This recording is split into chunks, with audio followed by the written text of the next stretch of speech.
friends. Let's see what's going on here. Oh, this knight is far, far from home. It looks like Gukesh is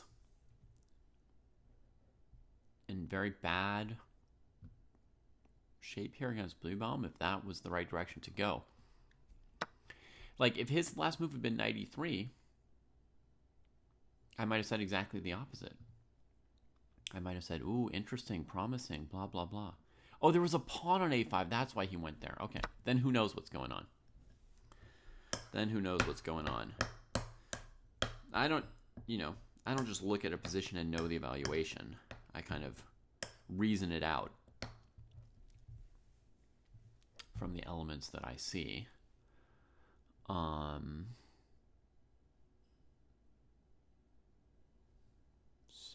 yeah, let's add some more bells and whistles to this stream real quick. Let's look for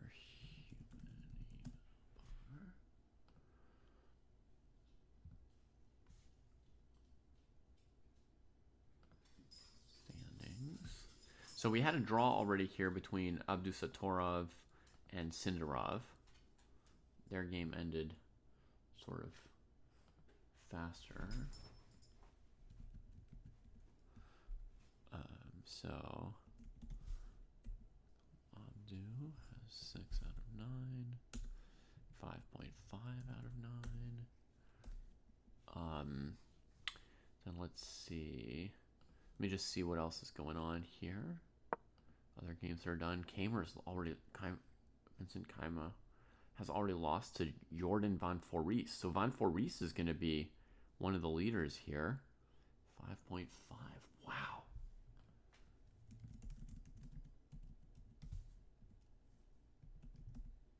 I think that's got to count as a little bit of a surprise.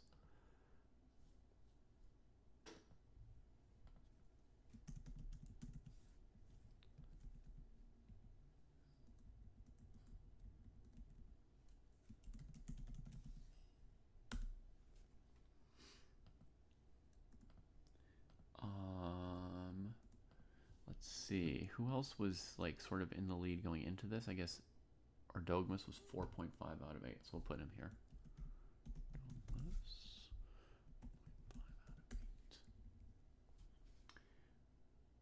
Okay, so let's add that in here.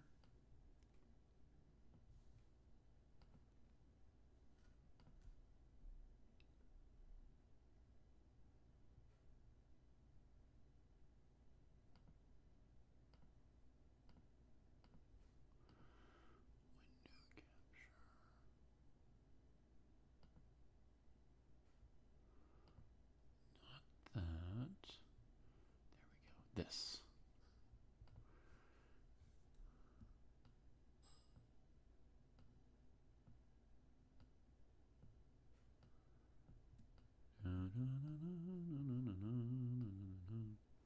Still got the Ding Gukesh match score here.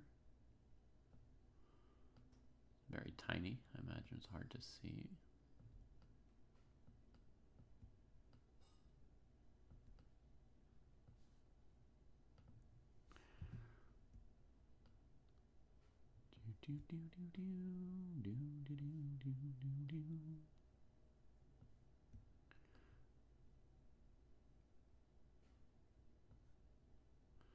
All right, so these are the top standings in the tournament right now. We'll add them there.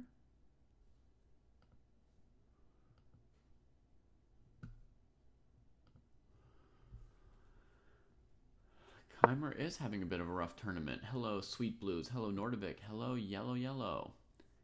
Did I see the Ardogmas endgame with Arjun? For sure, Kantal. That was like the game of the tournament for me so far. That was pretty much the most exciting game of the entire tournament. From my perspective. All right, Nordvik, I will definitely We'll definitely be looking forward to having a look at your... Let's open Yagiza's game over here. And then this endgame between Anish and Fedoseev looks probably not too wild. So let's get into the games that we do have here. So knight, bishop, bishop. Black's down a pawn, but has just enough. God, they're only at move 22, these guys. There's no increment at this tournament. So they've got 18 moves to make, and they're just coming out of the opening, basically, with lots of pieces on the board. I think what White's going to want to do is to trade this pawn for one or two of these pawns while trading some pieces and try to grovel a draw, because 8 minutes and just madness. Let's check on Gukesh. This is pretty intense. They've got 4 moves to make compared to 18 of the other fellows. So grabs the pawn, rook moves away. That frees the queen, very importantly, from defending that rook. Yes, Black wants to take this pawn somehow.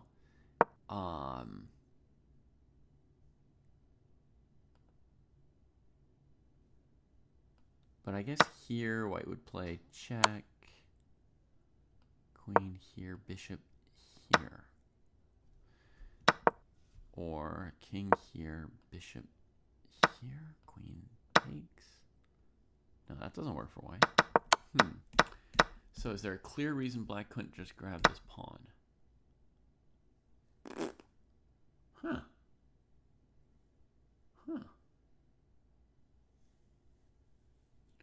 Oh, the whole game was impressive to me, Kanthal. Every step of it. One thing that was impressive to me, Kanthal, was like the moment where he gave up his bishop pair for that extra doubled H pawn. That was impressive in itself. But it was a bunch of little tactical details at every step of the way. It was very well calculated, that whole endgame. The exchange stack was impressive. You know, the way he counted on winning that A pawn as his compensation. It was amazing. Oh, that's super cool, Nordavik. I hope you don't get hurt. And that you have a lot of fun. So, okay. I didn't yet determine why Bluebaum couldn't take this pawn. But he plays here, and this move at least we can say why it makes sense. Now the queen's not tied to the rook, so for example, in this position, Gukesh could maybe bring the knight through b7, right? Because the queen's busy. And also this move, rook f8, could allow him to give a checkmate here, right? So he's still threatening like knight takes, bishop takes, queen takes, something like that. But Gukesh plays h4, and it seems like that is going to force the knight back. But after a couple minutes of thought, Bluebaum plays a super complicated move. What is he doing? It looks like he's playing queen c3?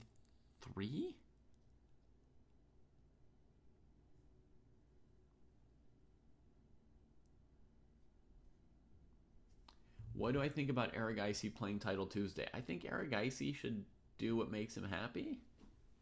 If I were playing in a classical tournament, I wouldn't play blitz tournaments in the middle of a classical tournament because they're such different games that when my blitz is good, my classical is bad, and when my classical is good, my blitz is bad. So, and I'm just going to share my breakfast with you all. I just got home from dropping the kids off and wanted to watch the games, so breakfast is on. So I think the most basic idea is here, take this, check, here, grab this.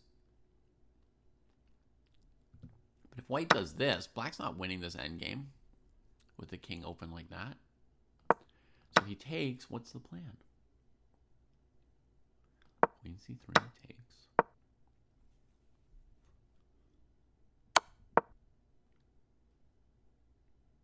Just reviewing my own moves. Huh. Oh, I'm very lucky yellow. I've got a little bit of oatmeal here that my kids didn't eat. H takes G. Okay, let's try it.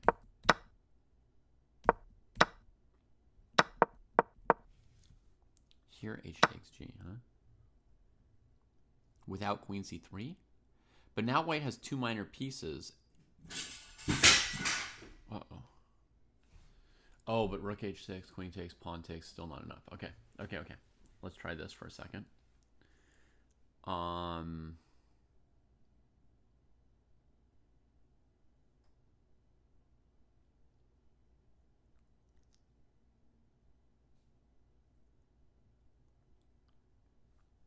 If you go here, black just checks you back and then plays rook H6 anyway.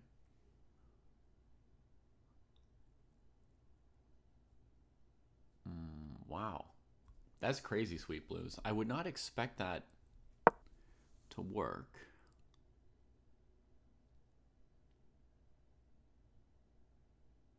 But it looks like it might. Gukesh has just played rook G1. That's a hopeless move. Hopeless. And he spent all his time on this. And honestly, I didn't find an answer here for white to HG.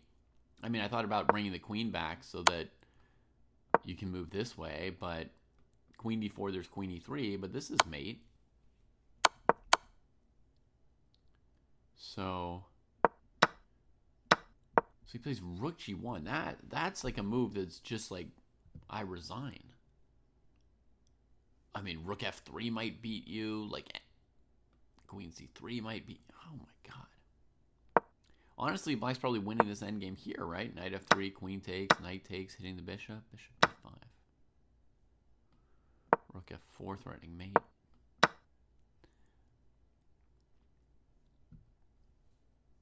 Yeah, this ending would be winning. Not super easily.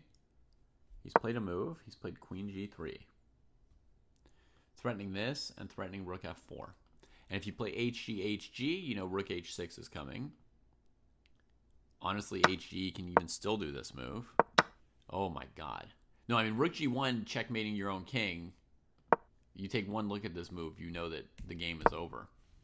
Honestly, I took one look at the move knight a5 when we first got this position and said, with that knight over there, he's dead.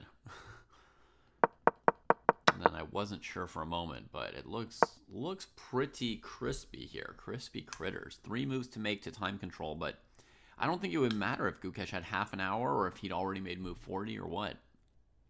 No increment, by the way, so those are his last seconds. I mean, when you're mated, it doesn't matter what time's on the clock anymore. He resigns. Gukesh down and Bluebaum up. Look at that, folks. Bluebaum joins the leaders. He's been fighting back and forth this tournament a little bit.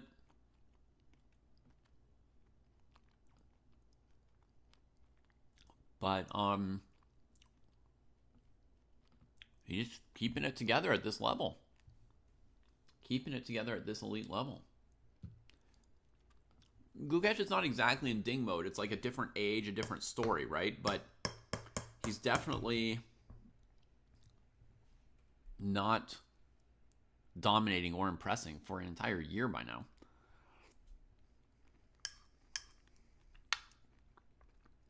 Very rough patch. I mean, a whole year. This is, a year where you would expect him to be even better than the previous year, right? Like young, getting better, but definitely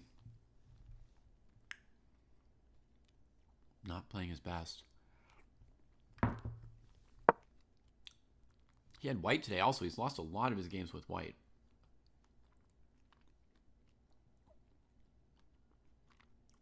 Incredible. Yeah, he lost to Giri with white.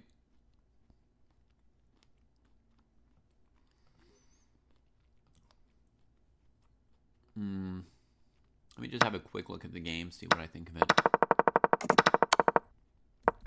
Bishop's opening. Oof. This opening just doesn't make sense.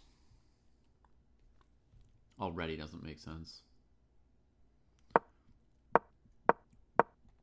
Yeah, if Bluebaum wins the candidates, it'll give him some. This will give him some confidence in the World Championship match.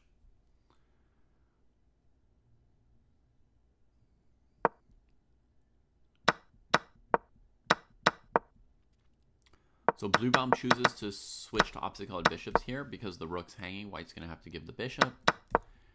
Comes back. Knight c5, bishop here, and now presumably a5. I mean, White's just worse straight out of this opening. I just don't see the point of this opening.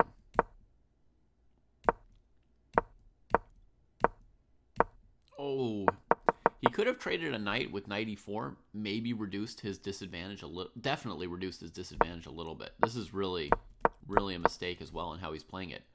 Well, I don't know. They're 2,700 and I'm 0, but first impression is this knight is kind of dominating his bishop extra and putting pressure on his weak point, and he's cramped. So, I mean, I've played the Benoni. I always put my bishop on g2. But knight e4 makes sense, trading that knight. Honestly, if you could bring this bishop to g2 instead of c2, White would be pretty good. That's all it takes, but oof, it's a long way from there. The other thing you could do would be play a move like queen f3, trying to get your queen into some squares, but black can probably avoid you. Knight e4. And again, he can play knight e4 here, right? He doesn't seem to understand that he's worse here.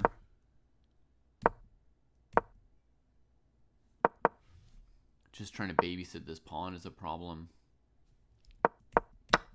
So he sacks one.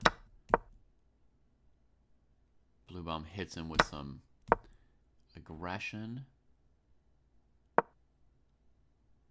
Ooh, interesting. He's going to play d3 next? And Kukic just has to take it. Oh, brutal. Sends him off there. This was a great game by Bluebaum, by the way. But a terrible game by Gukesh. Period.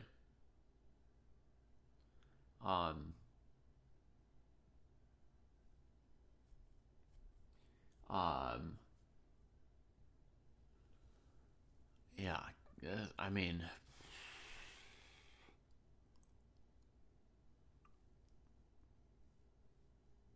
terrible game by Gukesh. Yeah. Sad to say, but that's what there is to be said about that game. Great, I mean, a great game versus a bad game, and it was one-sided.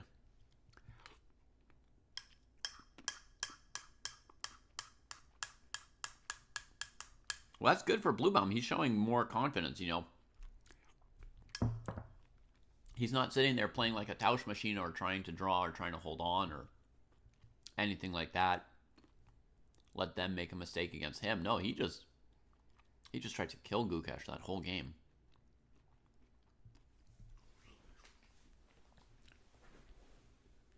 Here we're on move 26, Sweet Blues. They've got 14 moves to make. So Van Nguyen, for example, he's got 125 seconds to make 14 moves. That is almost 9 seconds per move. He's 1 second short of 9 seconds per move to make time control here. And he's got to keep score. It's very hard to write down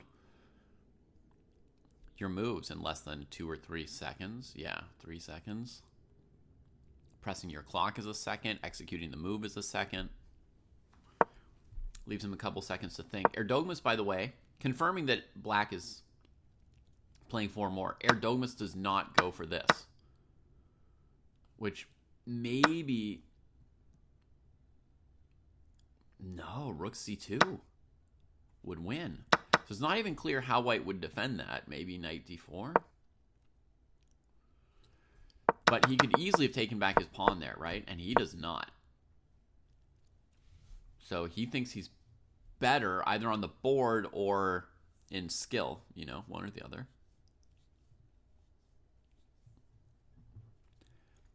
Keeps that piece on the board. I don't know how he's going to crank up the pressure next move.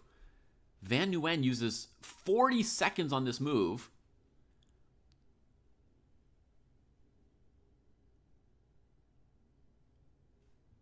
So now he's got 84 seconds for 13 moves.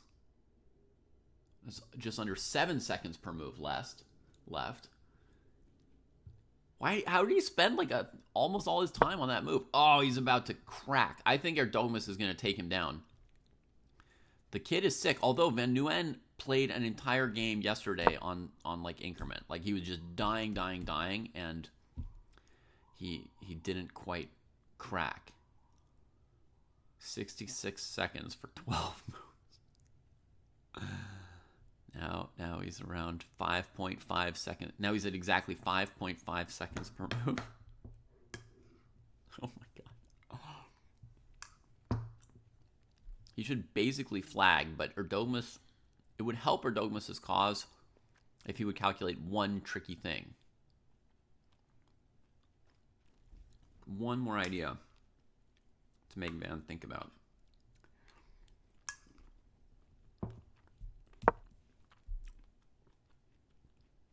Just improves the knight.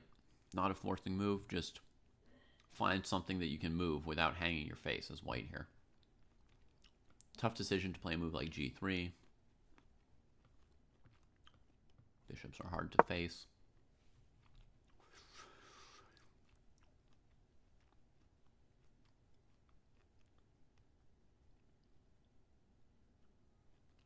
All right, queen g2. So I've calculated bishop c3, pawn c3, knight e4, bishop e4, rook b3 is a draw. So Erdogmus needs something else. Keep more pressure on. I think king g7 is probably a nice little move to make. But Erdogmus is not just blitzing out a fast move to put pressure on the clock. He's looking for a really good move that'll put huge pressure on every piece of Van here. Another move is this, trying to win the pawn here. And there could also be something like this, looking to make threats here. But with the queen in front, you're never going to threaten to win that, huh? This is like the shakiest part of White's whole position, are these two minor pieces that are on squares not defended by pawns. The second weakest spot is here. And that spot had made me think of a move like knight c5, rook b2 before. After a long think, he plays bishop a6, cutting off squares. Rook a1 attacking it. Bishop comes in, pressuring that square. Oh my god. He's got to try knight a5, and then maybe he's going to come here to keep the knight stuck on the side, blocking the rooks. And the coordination will be lost there. He could also consider rook b2, knight c4, rook c4. But that's when White has queen h6, and then you wish you'd played king g7. Also, you're letting them trade this piece. If you go here, can the knight move? If not, you should definitely go there and leave the knight stuck on a5. It can't go to b7, can't go to c6, can't go to b3, can't go to c4, and then these rooks suck. Yeah, bishop here. And Black's winning. I guess he's double checking because his position's so good. He's not even, like, trying to flag the opponent, right?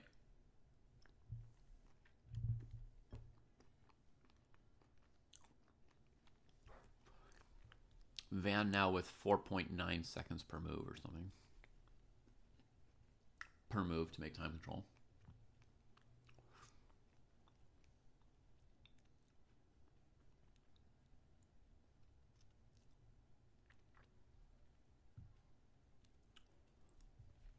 And he plays the simple move. Oh my goodness. I mean, this is good for Black as well. You win back your pawn, opposite colored bishops, pressure here. But knight c4, rook c4. What's the move after queen g7?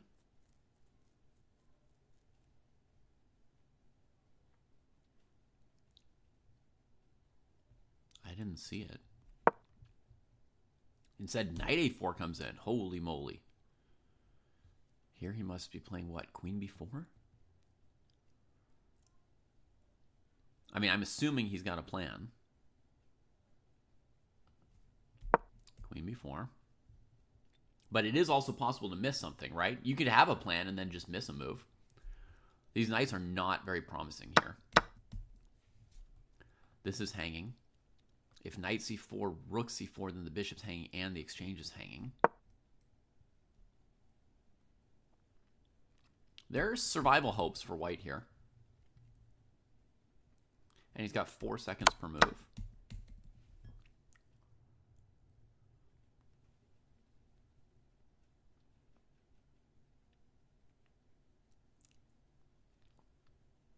They're probably seeing stuff I didn't see, but I didn't like what Erdomus did here. He is going to be trying to play rook c1 next move, which will be mate and the bishop. Maybe that'll just win the game for him. Knight b3 gets played. Rook a8 going after that knight. Holy moly. Cannot reproach the kid anything if he kills him. Oh, Erdomus!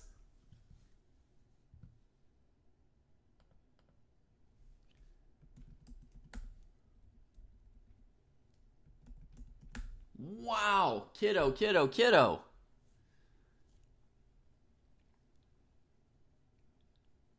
Kills him so hard that he resigns in a time scramble. Normally people don't resign in time scrambles because they can't tell if they need to resign or not. They play a couple more moves, but he's just, I mean, he's got no threats. He's losing a piece. He can't move his pieces. Dang! 14-year-old super GM, folks. I mean, I don't think we've seen anything like this since maybe Judah Polgar, Bobby Fischer. Was Gukesh this good at 14? How good was Gukesh at 14? Maybe 2,600? This kid is just like... He's basically off any charts for how good he is at this age.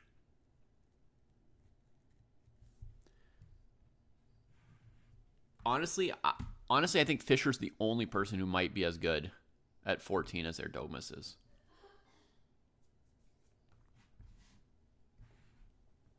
And maybe not even, right? I'm just saying I feel pretty confident that no one else was this good at 14.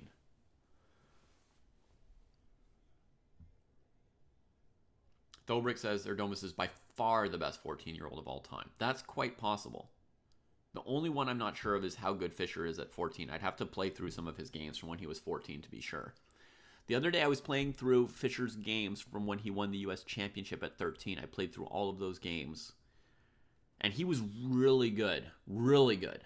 Like at 13, you know, Fischer officially got the Grandmaster title at age 15 when he won a spot in the candidates tournament, right? But at that point, Fischer was a top 10 player. He wasn't a Grandmaster. It's like completely ridiculous, right? So I looked at his games when he was 13. No question he should have been a GM at 13. Like, no, zero question, right? But was it 2,700 level? It's hard to tell because his level of opposition was, 2,500. But he was, yeah, I mean, he was at least 2,600 level probably. So I think there's a chance that Fischer was about this good as a kid. There's a chance. I'd have to look at a bigger sample size. But it does seem to me like Erdomus is well over 2,700 strength now, just period. He won this match against MVL. I don't know if everybody saw this, but he played a classical match with MVL last month. 6-game match, 5 draws, 1 win for Erdomus. MVL is still a 2,700 level player, played fine, good player. Couldn't really get close to winning any game. And so that was a 2,700 plus performance for Yagiz for sure. And this one here, I mean, I think he's probably performing 2,800 by now to be +2 against this kind of a field, but certainly way over 2,700. We could just click on his name and it'll tell us performance rating 2,810. So, of course, you can't read too much into a performance rating over, one set of games or in one tournament. It doesn't mean he's 2,800 already, but seems like he's solidly over 2,700 level. Wei Yi was the youngest player to cross 2,700 officially, that's right. And he was a full year older than Erdomus will be in February, right? So Erdomus has a year to gain another 15 to 20 points. And one of my questions going into this tournament was, would Erdomus perform at an over 2,700 level? Because if so, I think a year he's basically guaranteed not just to break Wei Yi's record, but to shatter it. And he doesn't seem to care too much about any of these records or things. He just likes playing chess. And, does want to become great, but he's not worrying about all the little records along the way. And I would say that he will easily break the record. I think after 9 rounds, we can say that much pretty much for sure. He will break the youngest 2,700 record, possibly in the next, 3 months or so. Let's see how high that takes him in the live rating, because I think this 2658, for some reason, they didn't rate the MVL match. So it wasn't counted for a while. So right now, he's up to 2687.9. I mean, if he had a good run, he could, in theory, break 2,700 at this tournament. But let's say, more likely it'll take him one more tournament. And possibly, 2 or 3. You could always have a bad tournament. And if he has a bad tournament, it doesn't mean he isn't 2,700. It's just, it could happen. He could have a tournament that's not that good. But players this young, it's almost rarer for them to have a bad tournament because their emotions are just positive. Every time they go to a chess tournament, they're excited. It's like the best thing they could be doing in their life. They've never had a bad result yet. There's nothing of any kind to drag them down or break their initiative or inertia, so to speak, the moving upward inertia. So I would guess most likely he'd make 2,700 at his next tournament. And he should also be at a level where he can play in the candidates in 2 years when he's 16. He should be good enough to make the candidates tournament in 2 years, I would guess. That's a little bit, guessing ahead, but... And it's a crowded field, and you can see, I mean, if Aragaisi didn't make the candidates this year, of course it's possible for Erdogmus not to make the candidates in 2 years. Possible for anybody not to make the candidates is basically what that proves. But let's say he'll have something like a 50% shot. He would be an unsurprising candidate in 2 years. So that's where we're at with Erdogmus, which is wild. Let me switch him and Niemann here in the standings to update this, and then we'll go see what other games if we've got any other games still going on here. He does not have a higher K factor, I don't think, Jacob. Now that, and he shouldn't. I mean, honestly, once you cross 2,400, I think they kill your K factor to normal. Let me just check. I can check very easily. I just click on his name and see how many points he's getting per game he wins. He beat Nguyen and got 5 points. So yeah, his K factor is the normal 10. Yeah. All right, so this game is done. This game was a draw. This game I've got open twice for some reason.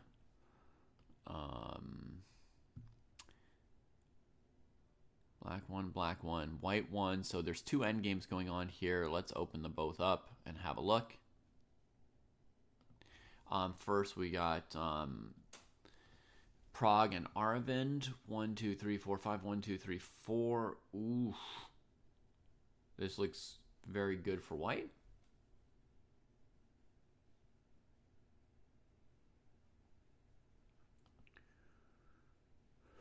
But black has chances to hold still. King's on the best square here, holding this stuff together.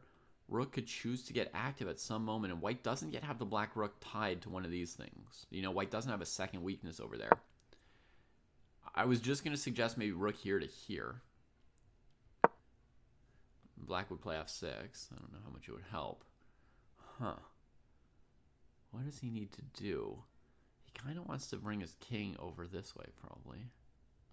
Gain space. This is a very, very interesting endgame for me, because I don't know the answer to it. What I like about white's position is having kind of a bit of a space advantage, having the king further up the board than black. Gives us some maneuvering abilities. If black starts checking us, we can go hide on e5, and then if they attack our pawn, are we doing it enough to kick them off? Not really.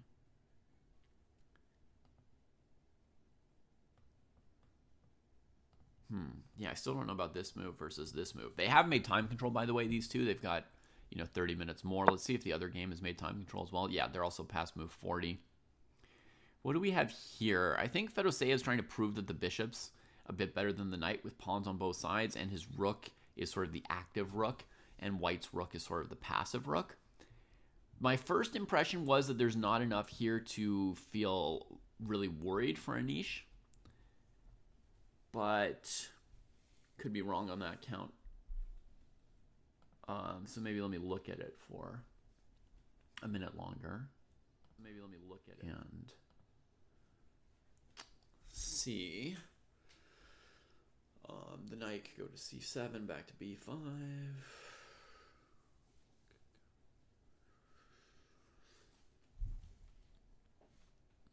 White's not sure they want to let the rook go here and force the king passive on this pawn. The bishop went here on purpose to try and limit that knight.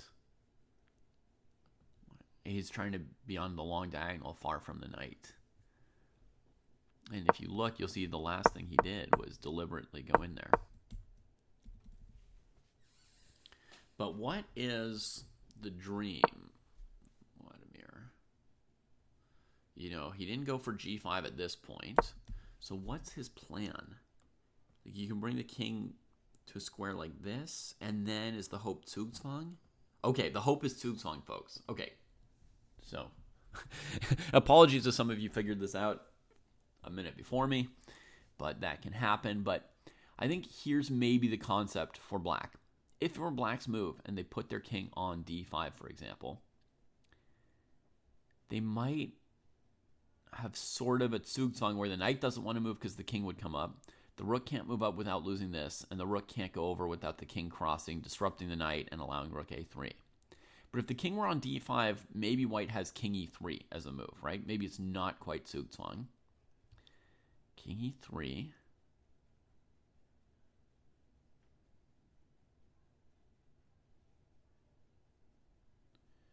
Rook e4 check, king d3. King e3.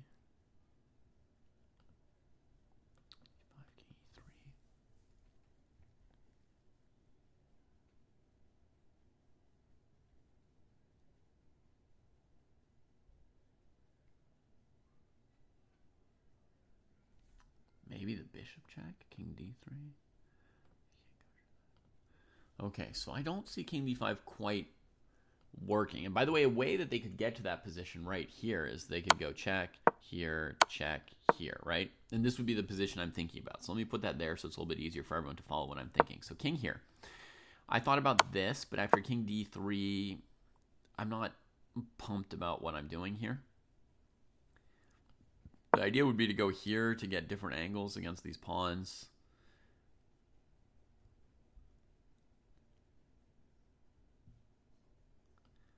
Maybe it's not so unbelievable, but still, what do we do against a bunch of knight checks?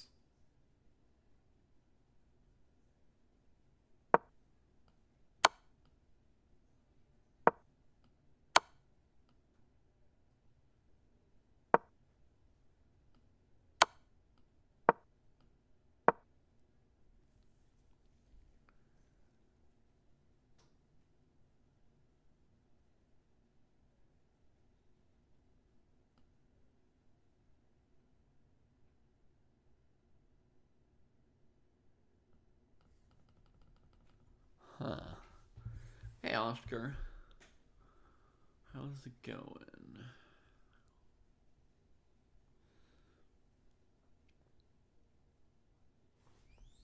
Okay, maybe we come in, take. This is like the game kind of breaks open and the bishop could outplay the knight. This looks actually kind of worrisome for white. Okay, so that was one random idea, which I had discarded, and then I played it out further and then wasn't really sure for white. The other thing I considered was bishop d4, and actually this pure rook endgame has some peril for white. Oh no, white can go full third rank, huh? Okay. I was thinking, you know, black goes here, you're tied to this, then black checks and plays king e4, and that looks scary. But actually, if you go full third rank, you can draw as white. But I'd also figured that after the check, white can probably go here. That doesn't seem to help that much. 66. Yeah. Wow. Over 5.5 years. 5.5 years.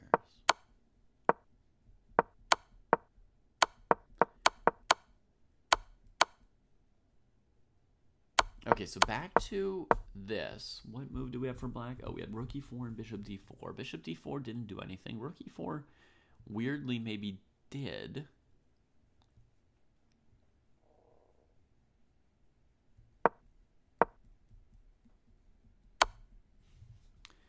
We can also go here to keep the rook out of our house. But then my idea for black would be this move. And the point is for the king to come forward. Well, right now, Jacob, it looks like Gukesh would not be the favorite against anyone else in the top 10, unfortunately. But it changes quickly, right? So, who's AB? Fabiano and Javokir, I know. AB,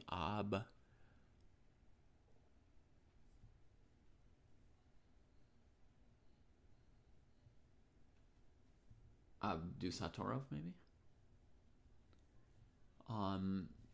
Yeah, I mean, right now you can see they're at a tournament here, Wijk on Zay. They're competing with each other. I mean, Fabi's not there, but Abdusatorov and Sindarov are in first and second place, so they're looking like they're in better form than Gukesh this week, right?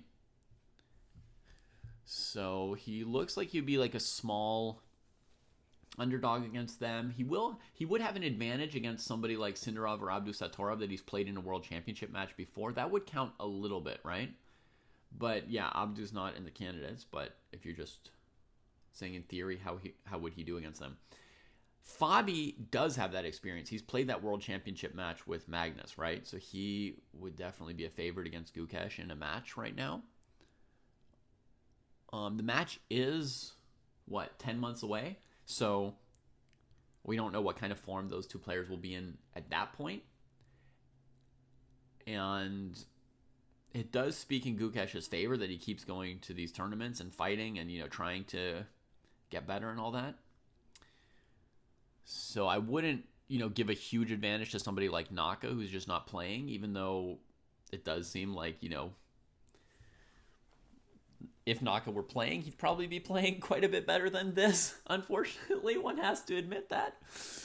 But guys at this tournament, I mean, just ask about his opponent from today, right? If you want a comparison, right? Like Bluebaum.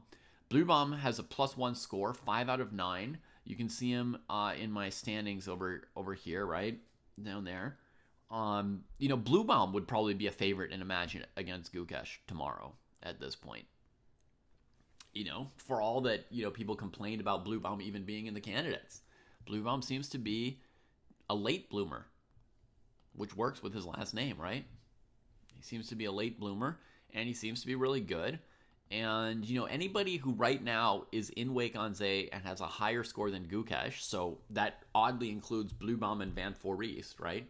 Anyone like that would probably be a favorite in a match with Gukesh that starts next week. Although, and that includes Erdogmas, honestly, right? Actually, I mean, Erdogmas looks very good, right? But I would say, like, by how much they are the favorites, a little bit less than you might think, because Gukesh has played in a world championship match and they haven't, and that will count for something. I don't know how much, but it counts for something. Bluebaum has had even better positions than his score, as Sweet Blue says. He had a game he was winning yesterday against Van Nguyen, right? That was just, the kind of game that you win probably 8 out of 10 times at Bluebaum's level. And Van got one of those 2 miracle escapes yesterday. So yeah, Bluebaum, he's got a good score, and it's not luck, and it's not rope-a-dope. He's actually going at people. He's playing aggressively at times. He's playing a mix, like a top professional player should. You don't want to be so predictably over-aggressive nor so predictably under-aggressive. No, Bluebaum's he's just playing well, period.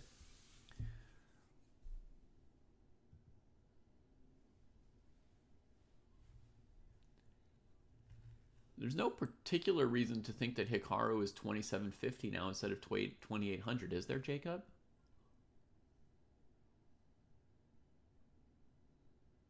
Is 11 classical games in a month way too much? After today, it's taking a toll on it. It'll be 11, it's taking a toll on you.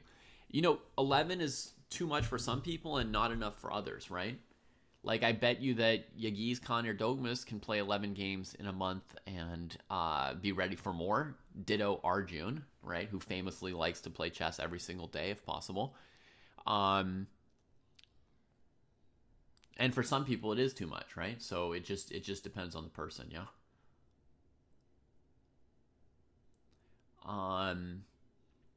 So yeah, if you feel that it's taking a toll on you, if you feel that it's exhausting, then it's too much for you, right?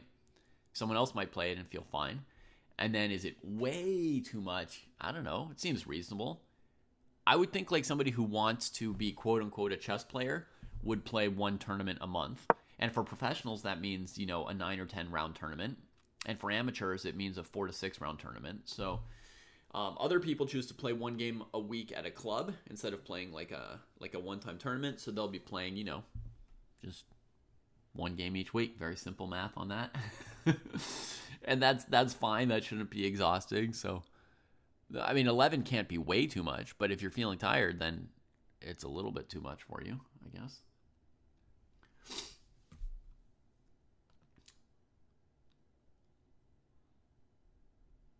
Nice. One of your students getting stronger, Oscar. That's good.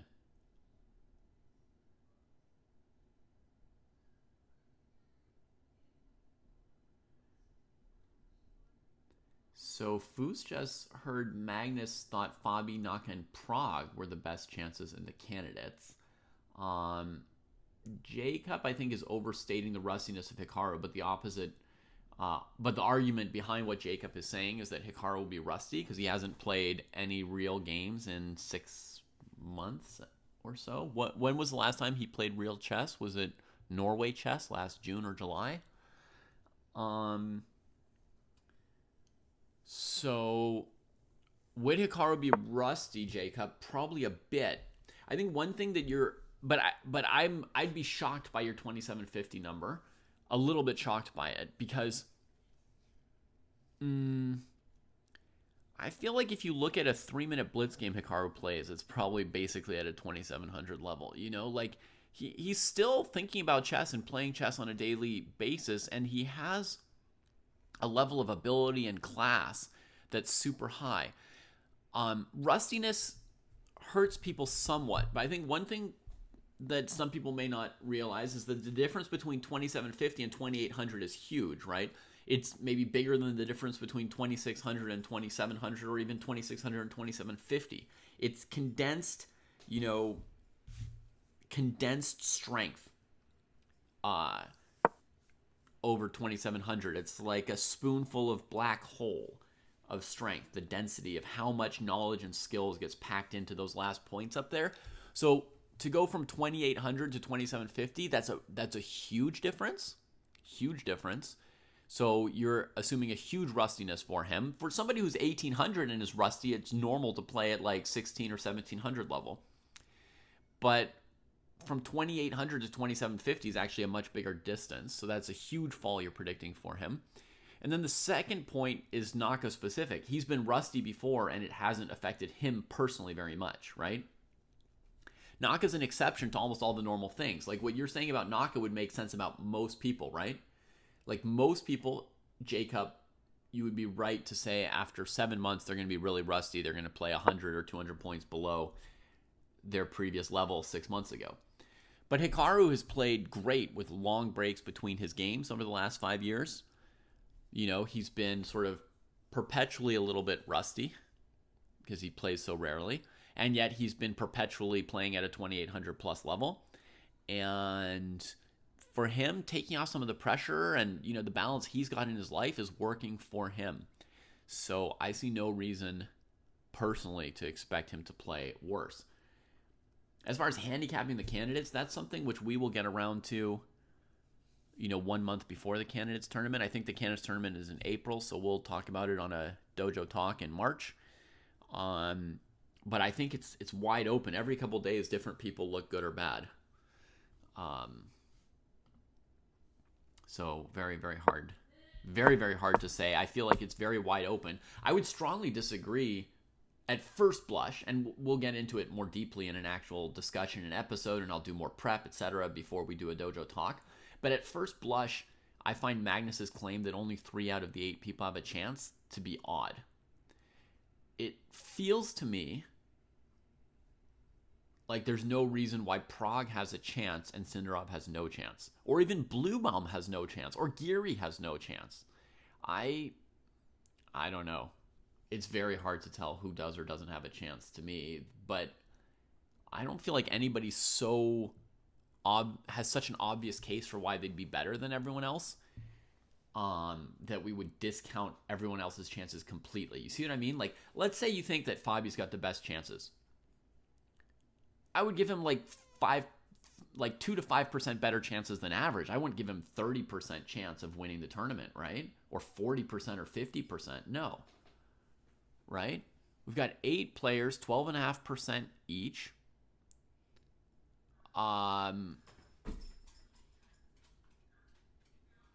Is maybe Esipenko a little bit of an outsider? Maybe, but even Esipenko's like a young 2,700 level player. You know, is his chance really 0%? Probably not. So, I mean, if Fabi is the clear favorite, then his chances of winning the tournament are maybe 17.5%. For Magnus to say that Fabi, Naka, and Prague have 100% of the chance of winning the tournament is saying that it's something like 40% Fabi, 30% Naka, 30% Prague. On the surface, that seems completely insane to me. Completely insane. No offense to somebody who knows chess, who in a coma after 20 years of memory loss would still know more about chess than I do. But that sounds insane to me. How could Prague's chances be 30% to win the candidates and Sindarov's 0 or Wei Yi 0? I can't understand that. I can't understand that. I feel like the people with the lowest chances of winning might be Esipenko with 5%. Other people have a chance of like 10% or more. You know, like Bluebaum probably has like a 10% chance. I don't know. Look at him. Look at him. He's +1, could be even better. He's competing with all the top players here, including the world champion. I don't know. Should have like a 10% chance. Maybe a guy like Sindarov actually has a 15% chance, right? Maybe he's one of the top 4. Geary should have a chance around 12 to 15% of winning it. He's in good form in general. All of last year. It doesn't make any sense. I don't see any stat that says it makes sense that these people should have 0% chance of winning. Anish here.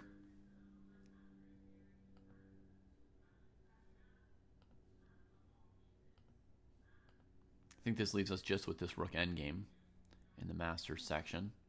Let's have a look at it some more. It's an interesting rook endgame. So rook d1. So we got f3. Rook comes to the 4th rank, allowing something like this. What is the idea?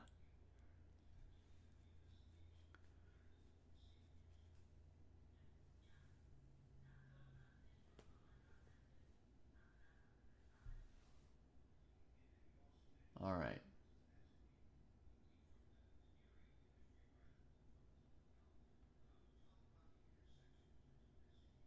Okay, Jacob agrees that it's going to be competitive. Kuribo also says that basically everyone should have some kind of chances. Yeah. And Foo's Chess also saying that even if Fabi is the favorite, maybe 16% or something, right? So very, very tight competitive field. I mean, Prague, by the way, folks, has been in like a 4-month slump as well, right? Or maybe 5 or 6 months. Which is weird because he won the FIDE, whatever their cycle is called, you know, the point cycle for last year. He won it to get his spot in the candidates. But that's because in the first 6 months of the year, he won like every tournament and built like an insurmountable lead. And it was like 2025 is Prague's year. But then he spent the last half of the year doing mediocrely. Right? So You can see his rating is actually lower than it was a year ago, I think. Did he lose more points in the second half of the year than he gained in the first half, or is it just about where it was? Okay, he's exactly where he was a year ago. So that means the first 6 months he gained like 30 points, and the next 6 months he lost those 30 points. So, I don't see why he would be such a heavy favorite, right? In fact, he's lost 40 points in the last 5 months. So he went up 40 and then down 40. So I don't like Gukesh, he would need to find his form. I have no idea why Magnus would count him as one of the three who has a chance above everybody else.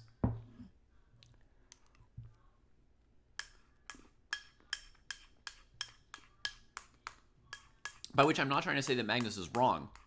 I'm just trying to say the reason is hidden enough that it doesn't strike me in the face, It's not obvious. Magnus may know all kinds of things about what work Prog's doing and his trajectory and blah, blah, blah, but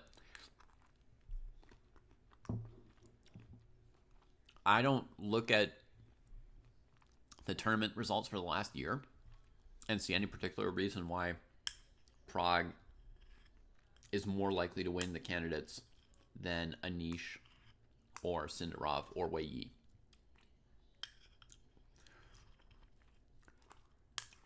Wei Yi, by the way, had a pretty light 2025. I think not tons and tons of classical tournaments. If I, not mistaking myself. So it's not as obvious what his current level or form are. Yes, I watched him at the World Cup.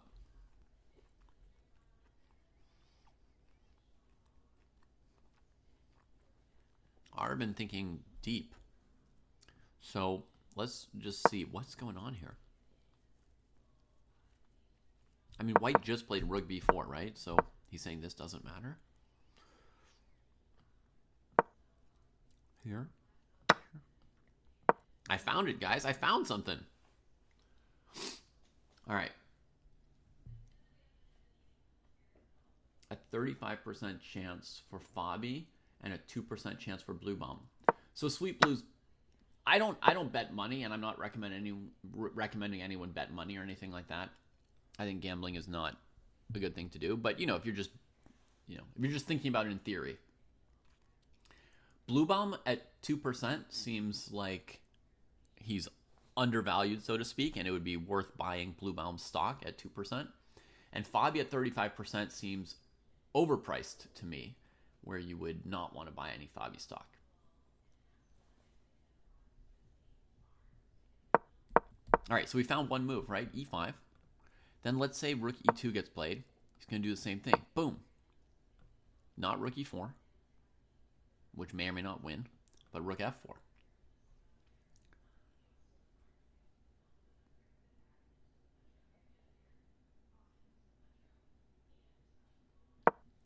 That's funny, Foos, yeah. Okay, so after E5, even if Black plays Rook E2, Rook F4, and White wins, right? You can't defend this pawn, and with it goes the whole kingside, the whole shebang. So, I think here, what Cheetah might be thinking about is playing Rook E1 to try and prophylaxis this move.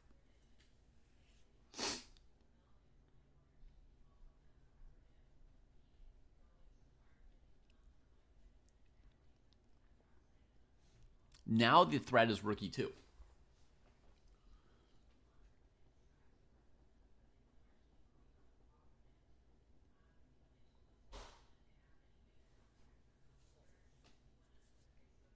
The other move you could play here also is F6, which you might want to play anyway at some point. So that's probably why Arvin's thinking for a while here, right? Because he's got two really plausible candidate moves to choose between.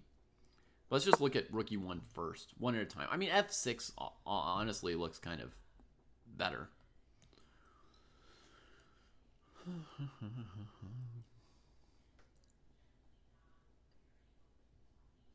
Oh no, here's a potential problem with f6.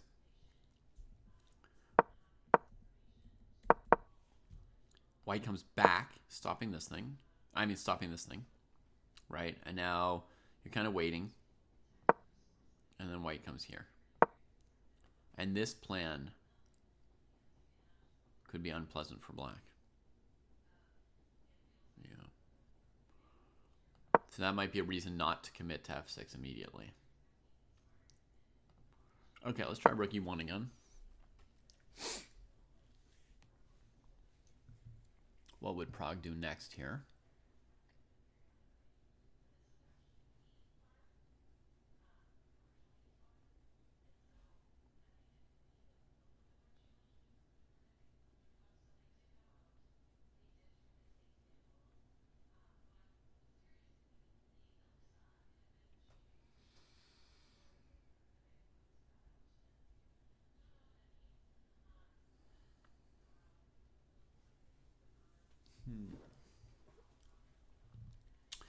First thing I considered for white did not work. It went like this, like this, like this, like this, going for rook here.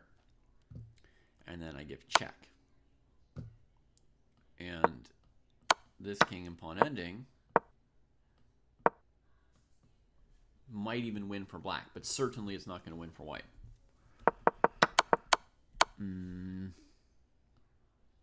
I could try backing up somewhere, right? But whichever square I go to, it blocks rook f4, which gives black ample time to come up with some defense. Well, and they even have rook d7 as needed by now.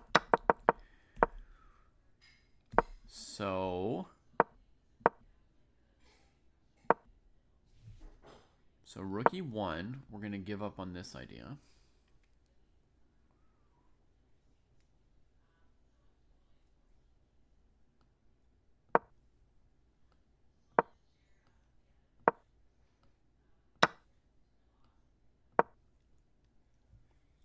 Here's another idea. Okay. Now let's try to resist that idea. Rook a4.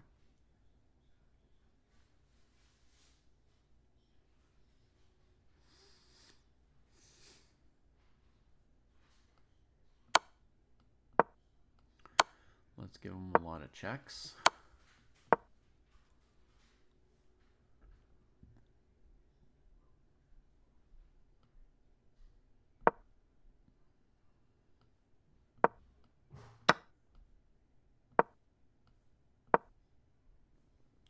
Woohoo! That's why I brought my rook back to the d file. That's why I was giving those checks.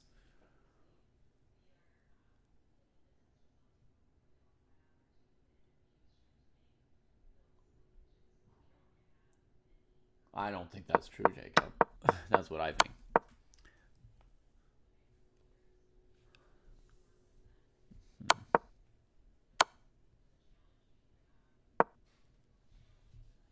Rook e1 looks pretty good for black. I don't see any progress for white against it. Nothing incisive.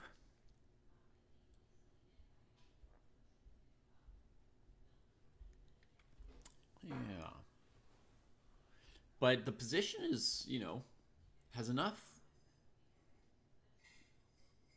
going on that, there could be plenty of ideas for white and black that I don't notice here. Did white have rook d4 in that line just now?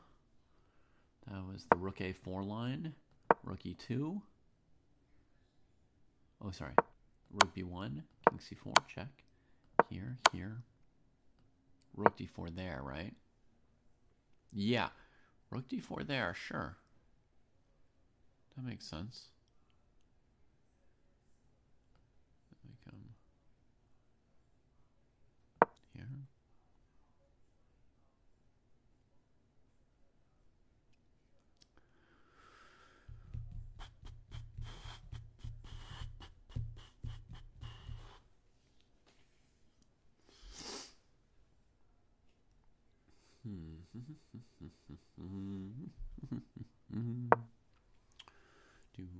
And rook f4.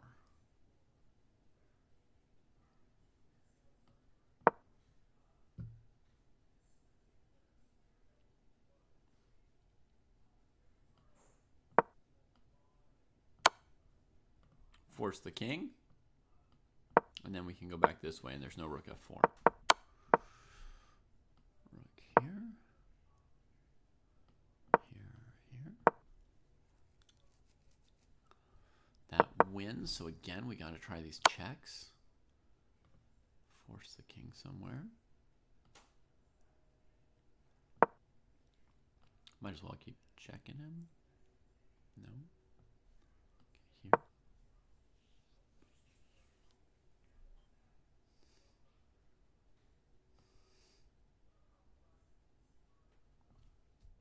Actually, we could give another check if we wanted to, because the king has to keep that pawn.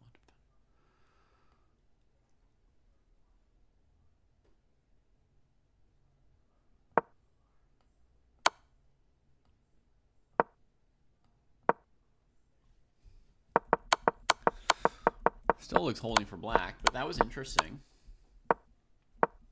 We've got to move from black. He played rook e1. 11 minutes on that. We did correctly predict that move.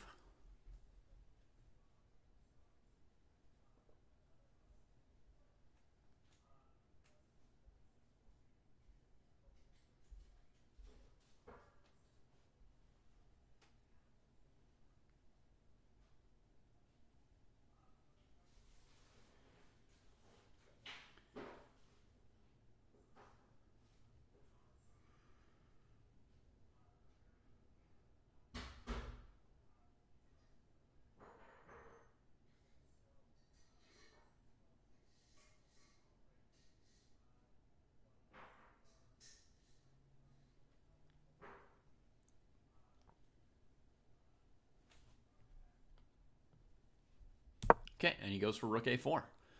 So we saw that idea coming as well here.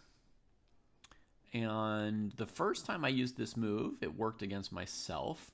I had to think deeper to come up with a defensive plan, which was to give checks right away, not to play rook e2. Yeah. Rook e2, rook a8 didn't work out for me, so then I came up with the plan of giving checks immediately.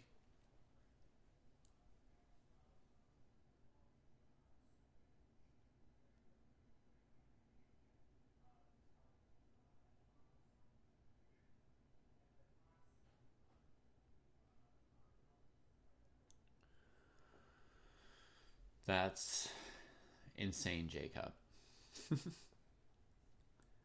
Hey, Alan. Glad you like it.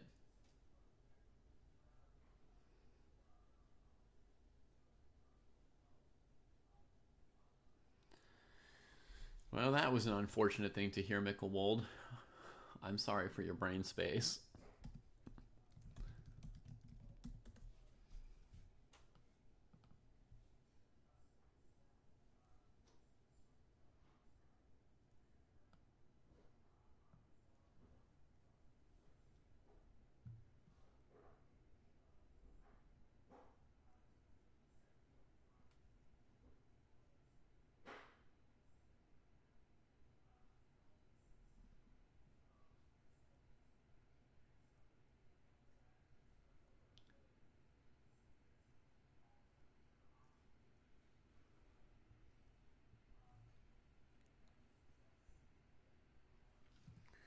If black's rook were on d1, could they play king b8 as a defense here?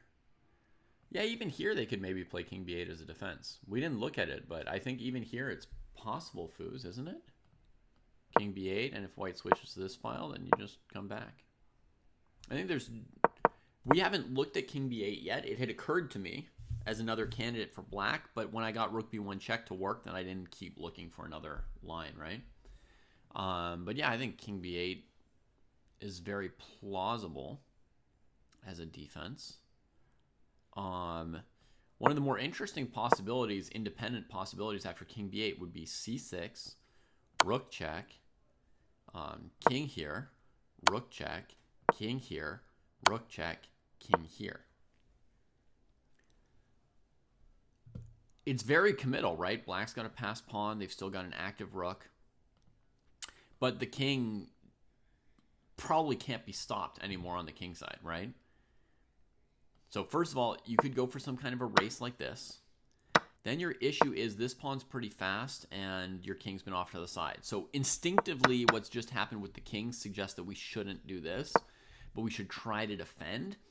But check here, here.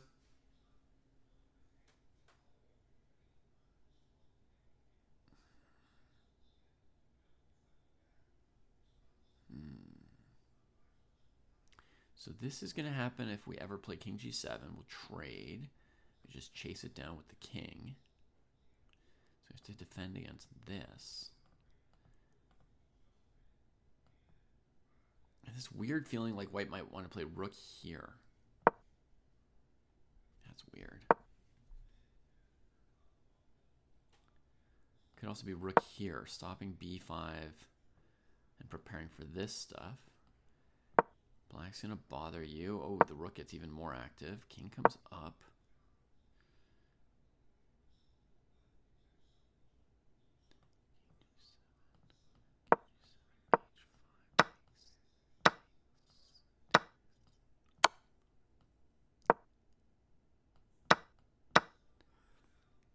This is a very risky situation for black because the white king's amazing for these scraps that are left. Just as an example of it, right? So I don't know if this idea wins for white. But this is an extra risk to king b8, is this idea of c6. It is definitely a high risk scenario for black. There's also rook f6, which we didn't look at yet, right? Which could try to hold the position. Maybe e5, check, here, here, here, and it looks like white's probably winning. We've got to move. Let's see what it was. Rook b1 check. I got that one right too. I think. If Aravind got it right, which I think he did.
Okay, I read a really weird claim this morning, folks. Can anyone tell me whether or not this is true? This person claims that they're quoting Kristi Noem's autobiography, in which she's saying the first thing she'd do if she were president is kill Joe Biden's dog. And, quote, "Commander, say hello to Cricket for me." Is that possible? I mean, I don't know, not possible. Is that true, or is somebody fabricating that? My first action as president would be to murder a dog? That's the most important thing you could possibly do?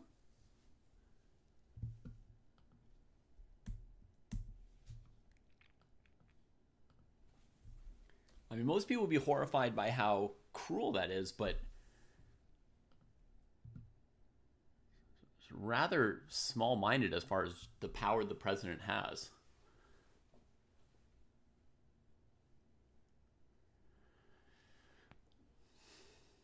We're not all weird, Sweet Blues. We're not all weird.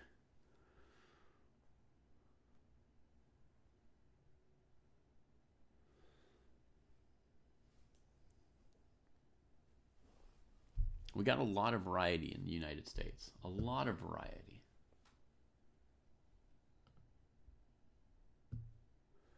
Okay.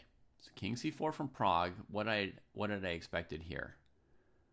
Further checks, I think. It's hard to even remember the defense, but I think it was more checks. Just checking from here.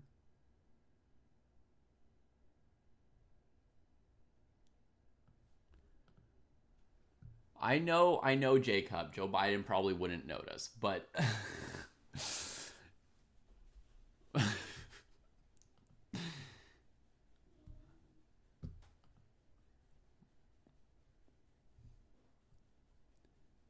but leaving aside the denizens of retirement homes,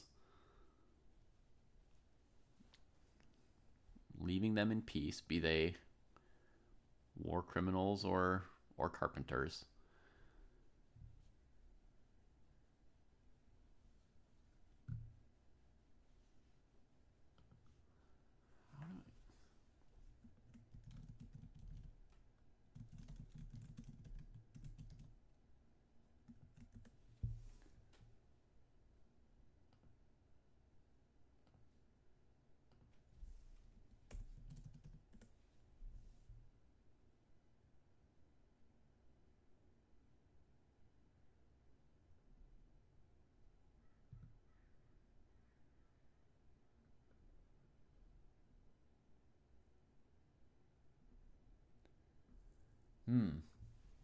If you look it up, there's a million links about it, Foos Chess.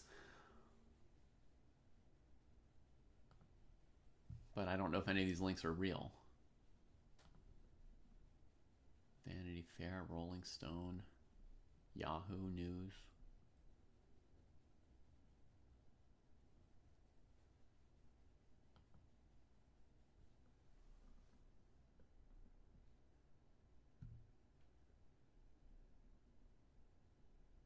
My heart has experienced life-changing wins, losses, and countless miles. To keep living at my speed, I trust Cunol CoQ10. CoQ10 is the #1 cardiologist-recommended supplement for heart health. Cunol, the brand I trust. You know what? I think it might be true. She killed her dog, and she says she would have killed the president's dog, too, if it were up to her. South Dakota Governor Kristi Noem continues to raise eyebrows, especially among dog lovers, with her latest remarks. Kristi Noem is under fire again.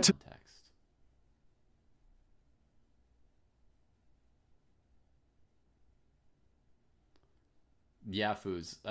I saw many quotes of that part, and then afterwards, just because she didn't have enough blood, she went and killed a goat right afterwards, for unclear reasons. I mean, basically just because she's a psychopath. Okay, Aravind getting a bit low on time now. 9 minutes left.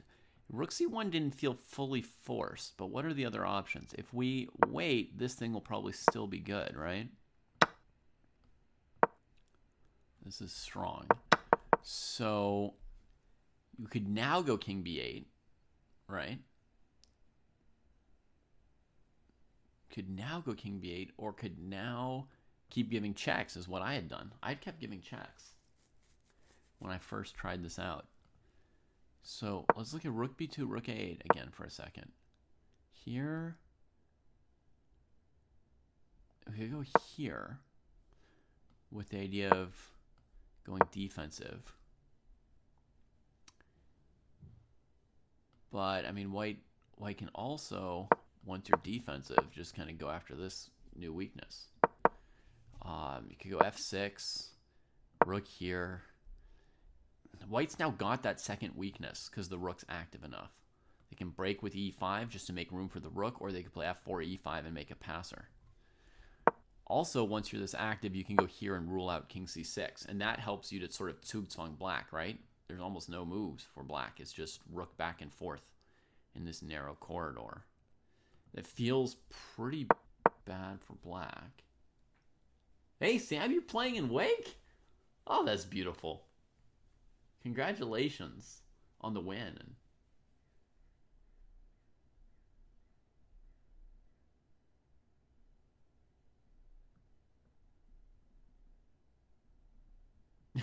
Once a year, Poos. Good, good, good. Good, good, good. This doesn't feel promising for black. So, that was rook b2, rook a8. Takes. Did I resign too early here? Let's see. Check. Alina Lashlava here.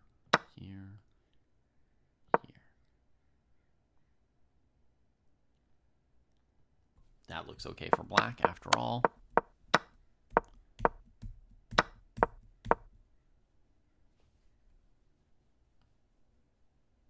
Maybe this could help. Get checked. Go over here. Get this. Seems okay for black as well. Maybe there's just enough time. But he plays rook c1, my original defensive line from before.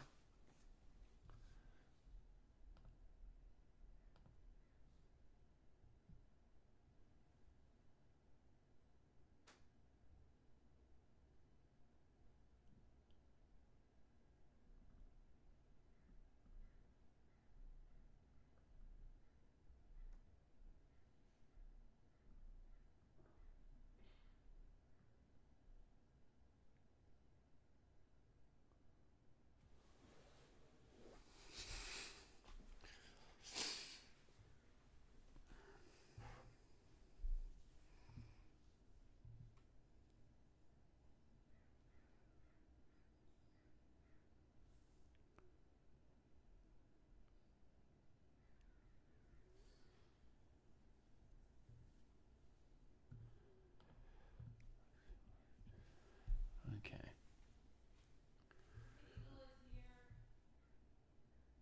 Thank you.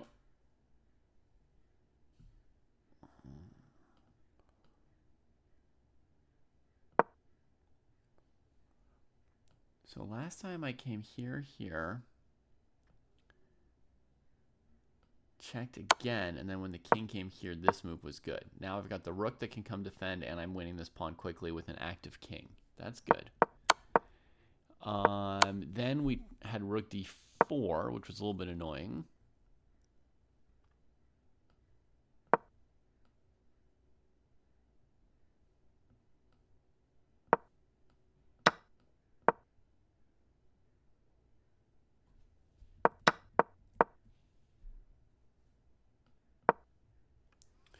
This is maybe an important move.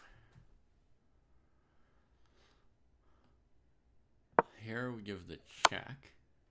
So the king blocks rook f4. Yeah, I remember this defensive resource. This was critical. So if the rook goes to f4 and you go here, you lose. If the rook goes to b4 and you go here, you lose. But whichever one the rook starts with, you check the king. So the king's going to break the 4th rank maneuverability of the rook. If it comes this way, you can come here, no problem. If it can come here, you can probably also come here, no problem. It's blocking the rook from getting over there. And then this move or this move.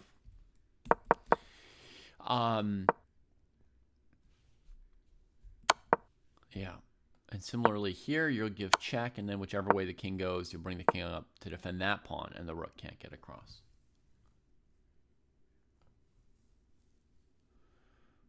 Okay. So, I think Aravind is defending this correctly. This endgame is somehow so confusing to me that even once I calculate a line and think, oh yeah, that makes sense, I then still don't feel like I confidently remember my own line.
Okay, so this is the same idea. E5 takes rook f4. You have the check over here.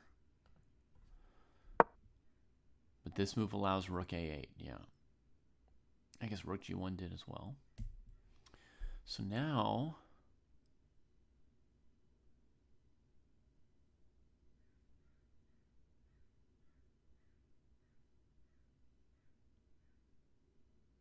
do we have time to take before checking? I think we do. Oh, Aravind is confident. He took quickly. So he did his calculation work before, which is good.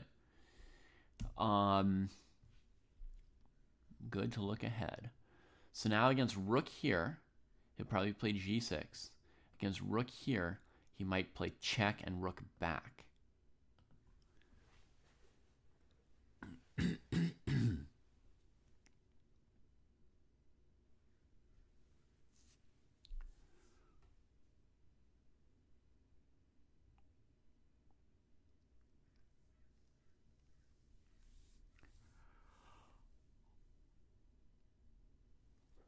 But it's not 100% done. I think rook here, check here, rook d7, king b5 is promising for white, actually. So rook here, maybe not f6, check, backwards, takes, rook f2, king d6 is winning for white. Okay, what's the right move for black after rook f8?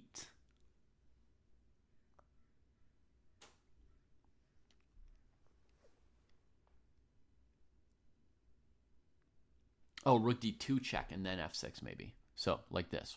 If rook f8, you give check, king back, then f6. If rook check, then you can block.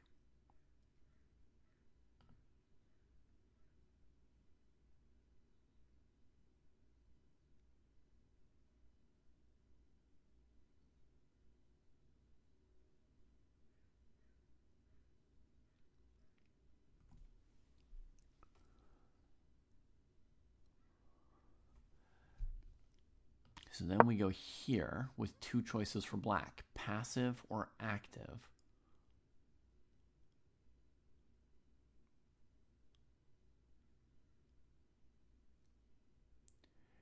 Both look possible.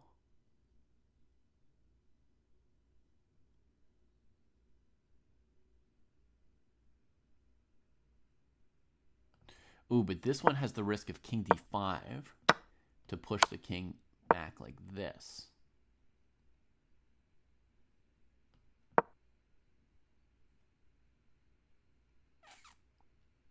That's actually very risky for black, weirdly, with that king so passive.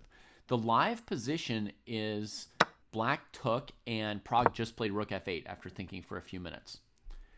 So here I think that f6 should lose. The king will be too passive. And I also think check here, rook here, king b5 is risky. There's a chance it holds, but it's very risky because now both white pieces are better than both black pieces. You can't move very much. The king's almost zugzwanged, right? You just have like these kind of moves. And white can eventually attack these pawns over here. So you're playing like f6, and then if rook e8, e5 could break you, or f4, e5 could break you. So I think the correct answer here is to give check, and after king c4, then play f6. He's played check.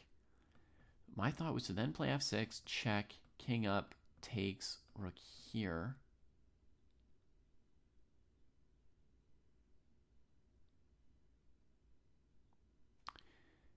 Oof, but that doesn't work for sure either, because after king c4... wow, he's played king e5, by the way. Even after king c4, f6, check here, here, here, here, rook takes e5. I thought somehow black had something brilliant here, but I guess it's enough to kind of do this. The rook's in a good position to restrain these guys, and then just go here. Yeah, that's drawing. Okay. So Prague plays king e5. So if any chink opens up, his king can get into it. Also, if he needs to, he can come back and defend this pawn. So here I was thinking rook d7. That's why I'd gone this way before. Yeah, so rook d7 gets played. And now the king does have a square. Then there'd be check, king here, and no immediate breakthrough. Okay, so black's not quite zugzwang. They have these moves for the king. And white has to keep attacking over here. So presumably he's already played rook g8. He's got nothing else to do. Yeah, he has.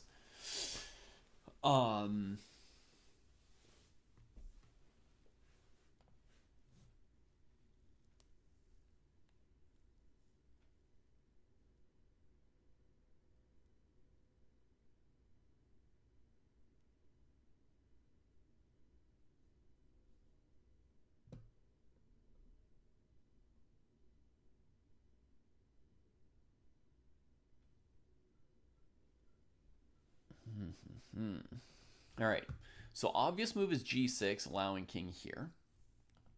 Alternative is counterplay over here, right? Rook takes, king takes, rook here, b5, rook takes, b4, and rook h1 or h8. You keep a 3-on-1, and then you try and defend against that counterplay, which is definitely coming. Hey, Cross, yeah, I'm doing pretty good today. Yeah, absolutely.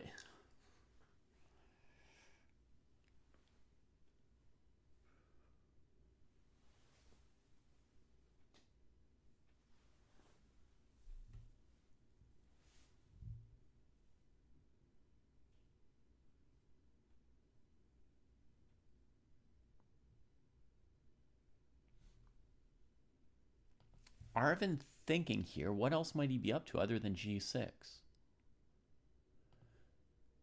King c6 immediately, rook g7, king c5, just rushing his counterplay. Yeah. G6, king f6, king here, rook check, king here, e5, f4, etc. Just getting closer, yeah. So sometimes you just want to hurry it up, get it over with. Oh yeah, it could be the moment he's got to just give this g-pawn and go. Yeah, and he does. That makes sense. So the issue with f6, Hockey Chess Dude, is that this king gets even better, right? And now it freezes the rook, and what's the next move for black? After king e6, I don't see any more moves, right? If you move the rook away, white collects these pawns faster than before. If you play king c6, then this move, I think, wins the game. I mean, I didn't calculate this.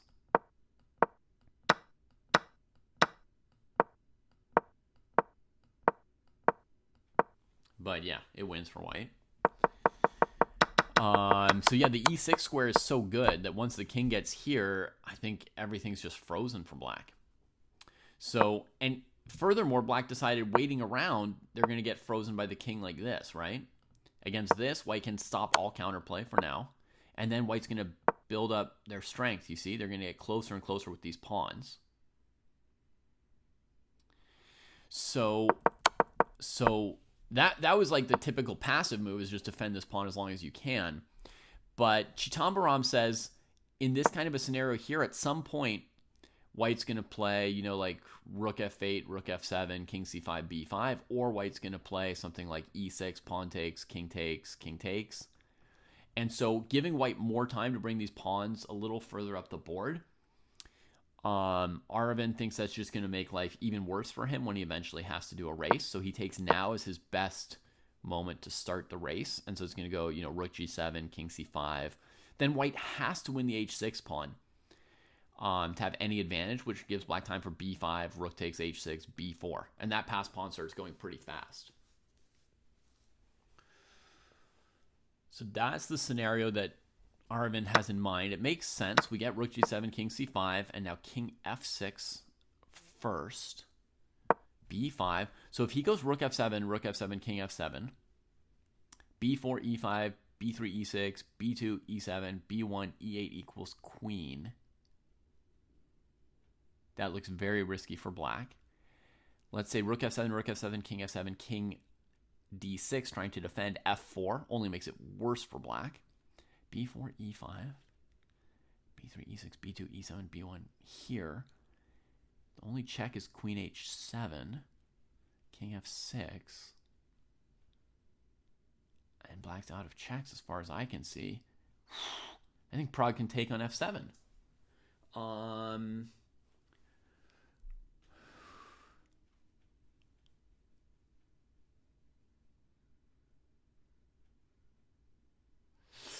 Hey, S4 Gaming. No, my advice is still my advice. Still holds. Haven't encountered anything that would make me change my mind about that. Rook F7 looks winning to me. I mean, it's a queen ending that's probably winning. I don't know for sure.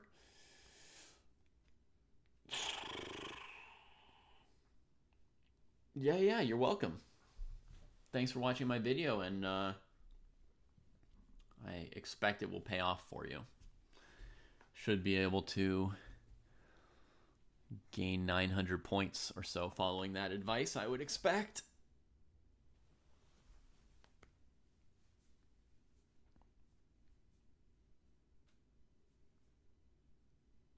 And remember to enjoy what you do.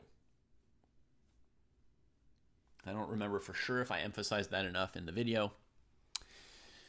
I know I mentioned that like doing things that you enjoy is an exception if it's not like the thing I recommend doing, but definitely one of the most important things is to keep enjoying what you're doing.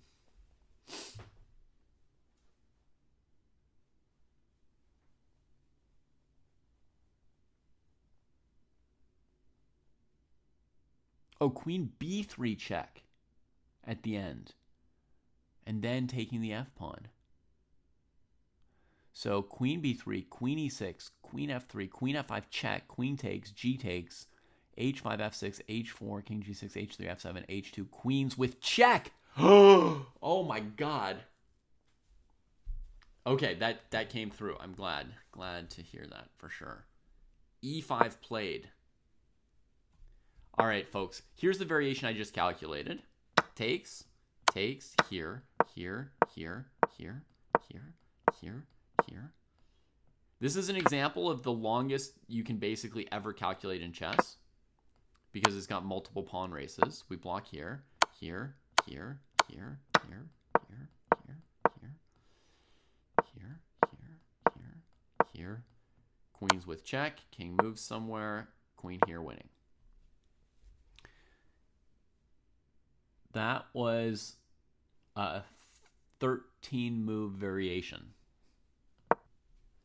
So you can calculate, people often ask that question, right? Like, Master, how deep can you calculate? You know, well, sometimes 2 moves accurately, sometimes 5, occasionally a lot more. It's very rare that we'd look that many moves ahead, but that position is relatively easy to calculate 13 moves ahead. So, I mean, to me, it seems that rook f7 was winning for Prague, but they have too little time for me to confidently double check. I would need at least 5 minutes, maybe 8 to 10 of just and not chatting and reading chat and all that, you know, to like really be confident. But it looked like rook f7 was just cold winning right here. Yeah, it's normal for everyone to struggle to calculate, especially beginners. Especially beginners. So now against rook here, he's going to play f4, presumably. Against b4, maybe he's going to try e6. Is that his way to be like even better than trading rooks? Use that thing.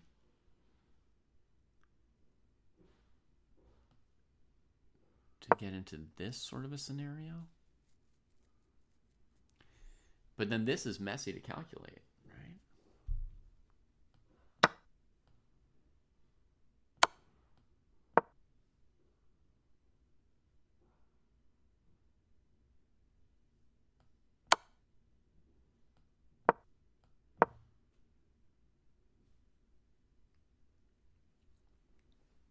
Total mess. e5, no move played yet, but I don't think black has much better to do than b4. I do think that after b4, rook f7 still transposes to a winning position for white. that I calculated on the previous move with rook f7. So maybe he'll just take next move. Cross online. If you lead with rook f7, rook king f7, king d4 moves the king's queening square.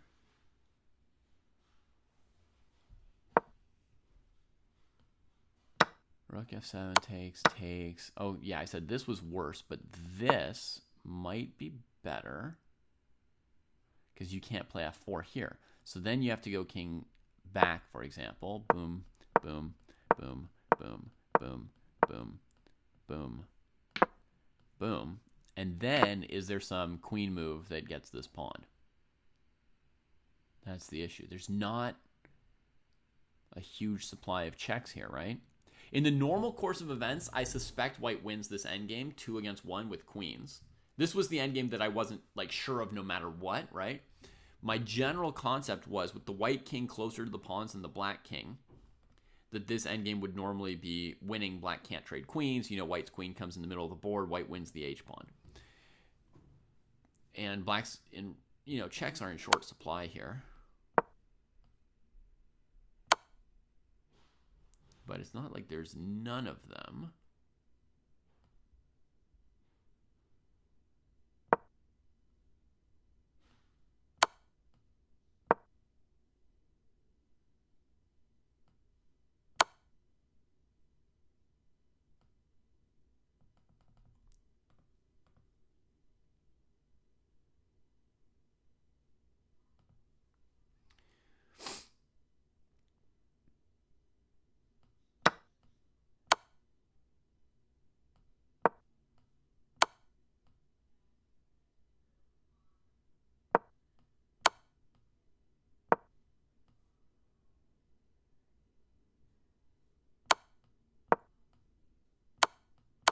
Yeah. Looks like black should run out of angles here because of this g7 square. You can never check the king, allowing a queen g7. But yeah, I mean, that's the thing I wouldn't be 100% sure of. See what's happening in the game. They've got so little time that probably a move or two has been played. King d5 played. So then he's got to play f4 to defend the pawn. Now b4 comes. Now there's e6 or rook takes, right? There's both. But e6, rook d6 might be a problem. Does rook f7 still work? Rook f7, king f7, b3, e6, b2, e7, b1, queens. And then we have to recalculate the whole queen h7 check there. Queen h7, king f6. I hadn't seen a check there before. Looks like there still isn't.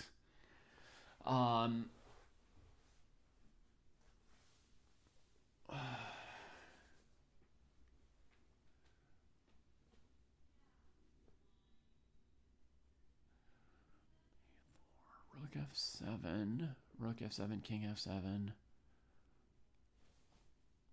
He goes for it. I think it's winning. I think this queen ending's winning. The king's even blocking a diagonal to the white king here. Yeah. I think Prague's played a great endgame here. And it was really fun. We got pretty deep into this rook endgame. We got really close to understanding kind of what's going on with it.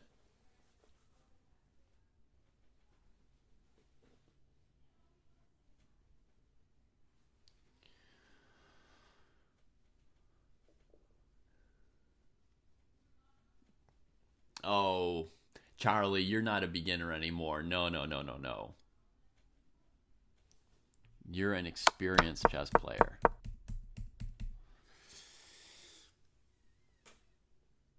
Yes, you can still make some new mistakes now and then.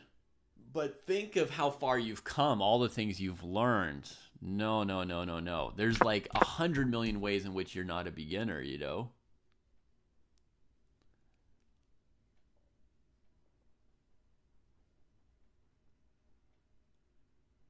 Yeah, so here it looks like black's out of checks after queen h7, king f6, or queen b7, queen e7. Which means we will get to see this 2 versus 1 endgame with queens. My hypothesis was that it's winning for white.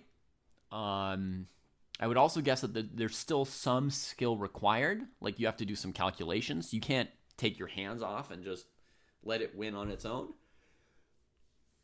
But I would guess that it is winning with best play. Yeah, queen g1 gets played, so that's tagging this pawn. And I'd expect a queen centralization, then maybe king over here to go take the pawn with the king. Alternatively, it might be possible to go like queen e5, queen e4, and then f5 and defend the pawn that way and start queening the f-pawn right away. You don't necessarily need to win black's pawn to win the game. This f-pawn could potentially win the game on its own, with your queen covering some diagonals and central stuff, and this pawn blocking checks here. Your king can be snug on g7 or g6, right? With this pawn and this pawn. If you imagine your queen on e4, you go f5, f6, and you put your queen on e6, your king can come here, queen's defending that pawn. That looks like the shape of a win.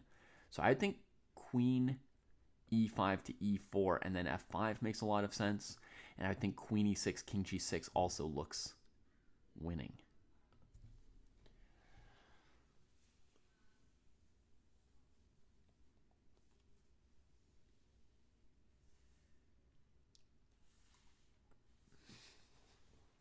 I mean, Hockey Chess Dude, you just have to understand, maybe some of those people have studied and they told you they haven't studied, right? Like sometimes people exaggerate how little they've studied. So that's one part of explaining those people. Some of them have actually studied. And then you also have to accept that there are some people who have more talent than us for things, or who learn in different ways, you know? Hikaru Nakamura could have just played Blitz and never studied, and he would have become, you know, a very strong grandmaster.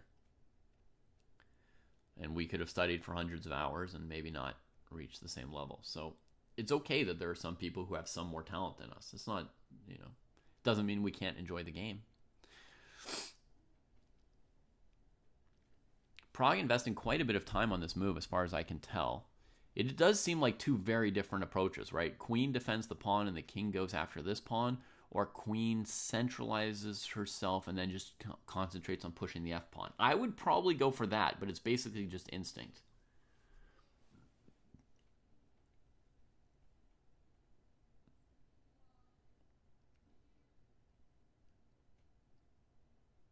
I think you're right, Foos. Yeah, white would have to play a different move there than queen e6. In the position you're talking about with a pawn still on f3. Would the black king be on d4, though, in that position? Was the black king on d4 in that line?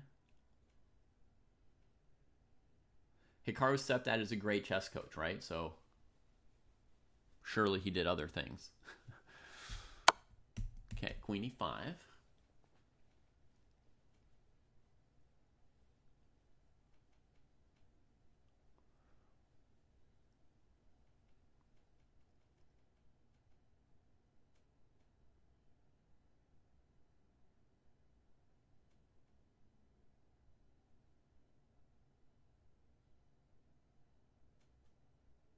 The time is definitely a factor here, Putsy, because they don't have enough time to calculate with confidence.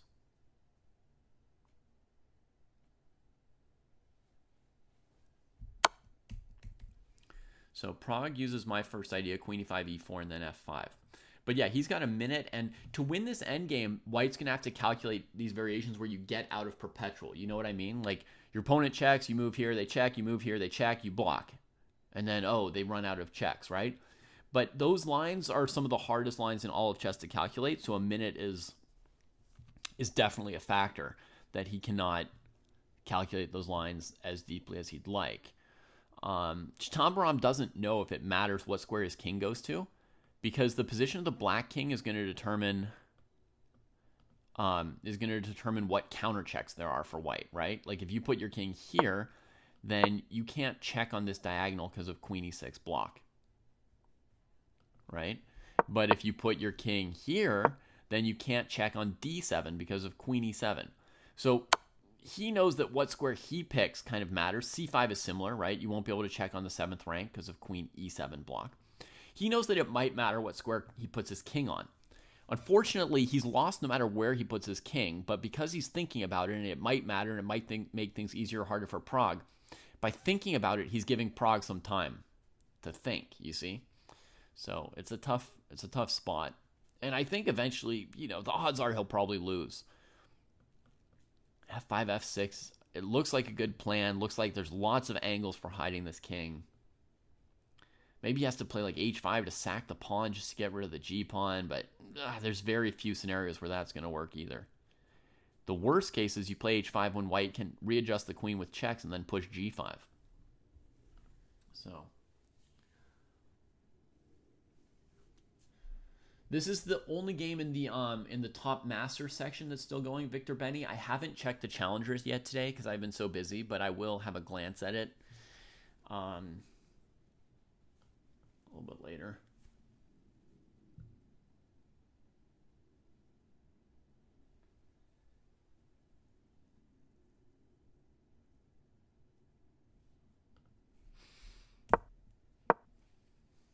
Okay, Cheetah gets low on time.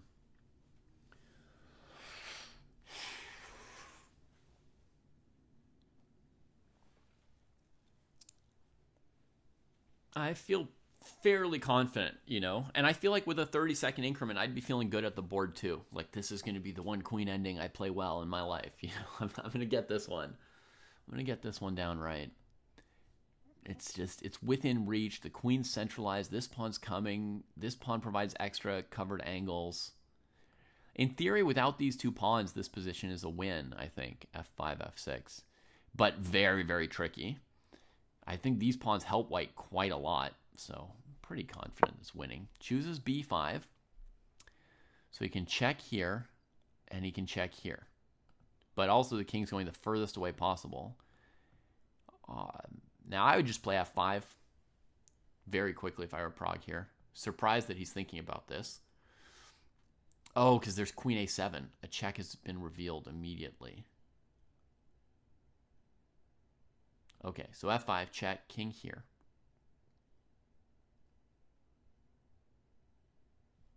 Check to keep the king from taking the pawn, F6.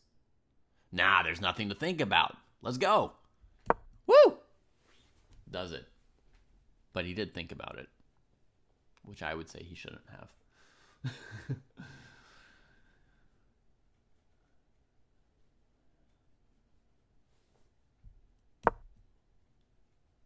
There's that pawn sack trying to open up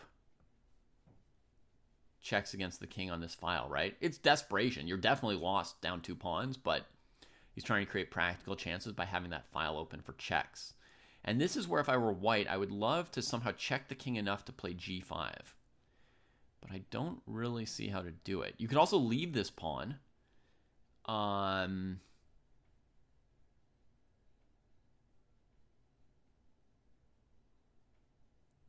play like, F6. And then if they take, here or something. And let this pawn block the file. I don't think he will. Okay, he has only so much time. He takes the pawn. Which is what Arvind wanted. I assume this move was interesting as well. This queen check, king here, I guess. Yeah, I don't see how to make it better. Okay, so it makes sense. He takes, gets checked, and now you see king on G6. There's a check.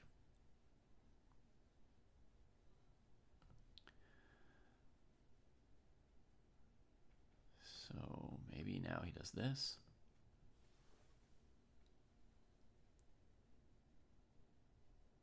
Oh, we can also hide here pretty well, king F8, because there's queen E8 check. So he could go here. Can black queen H7, yes, but then queen E5, F6, looks fine for white. Yeah, king F8 looks good to me. 10 seconds for Progsy. So if you had any doubt that the amount of time he had was a factor, it's been confirmed. Where are you going?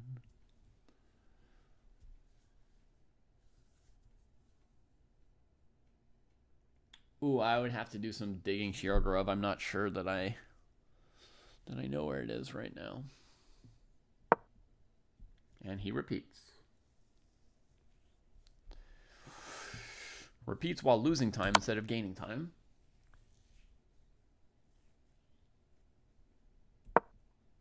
And now plays queen e7, not my king f8. Gets checkarooed.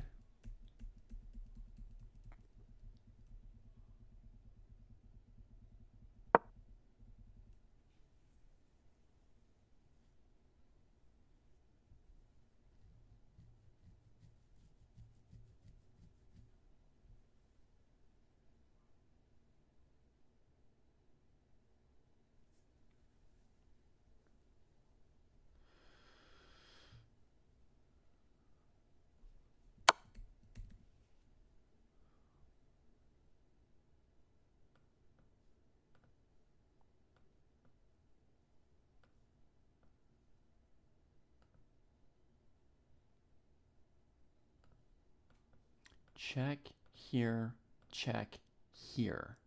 And the queen's covering e3. So you can get out of checks for the moment with that. I think king f8 was easier and better than this, leaving the queen on e4 for another move.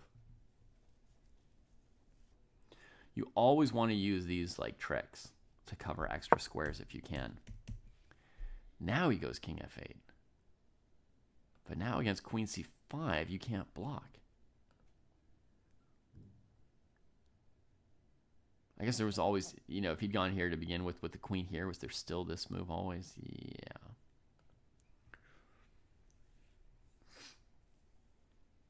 Queen c5 played.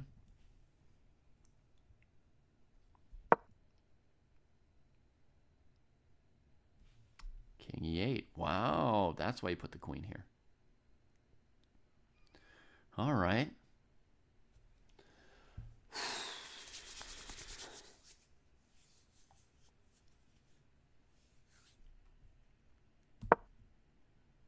King there, making room. Now you want to move this pawn, I think, but then check here. Then you're all in on that. Ay, ay, ay.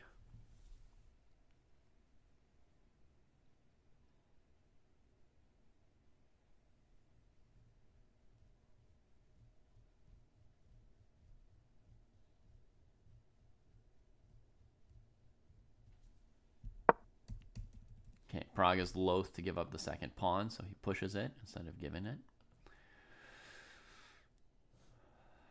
Queen check. He can go here. And then queen e5. Okay, he just comes across, which seems to allow f6.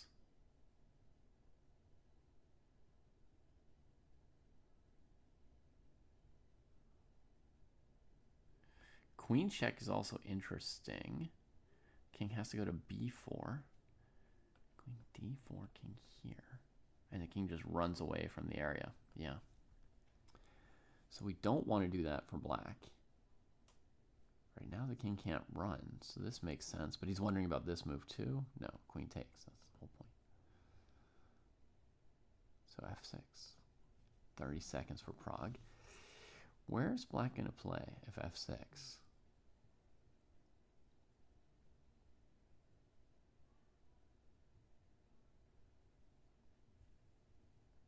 Don't really see a move for black that looks problematic after f6.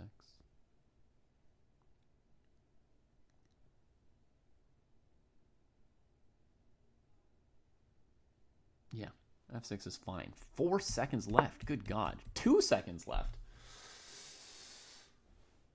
And finally, he plays it. Check. I've got a plan to get out of this. Here, check. Here, check. Here, check. Queen g8. That's the plan.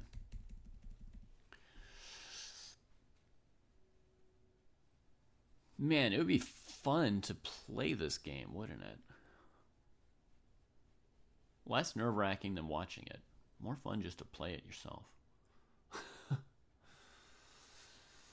You can't be flagging it, Sweet Blues. You're not allowed to lose this position as white. You can blunder a draw, but you're not allowed to lose.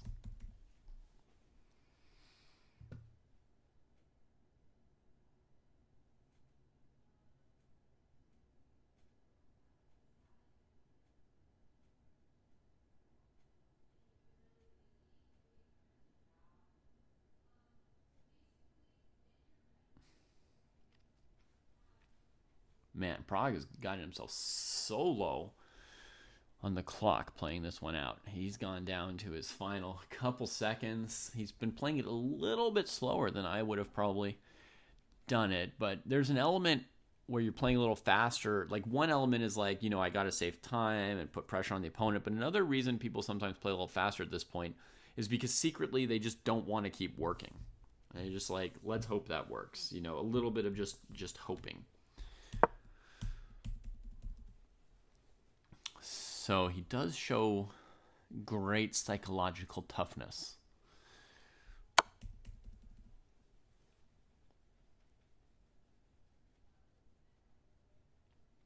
Now you could go king g8. And then it would be queen g1. And then king h8, getting out of it, like we said.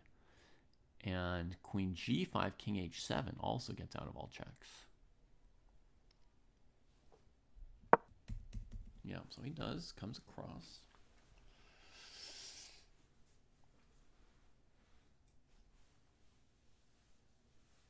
You've won with a rook against a queen? What?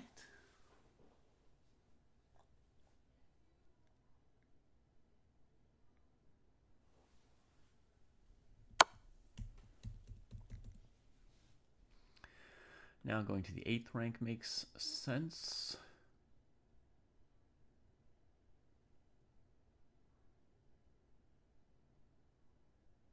This one is also okay, but there's queen b1 there.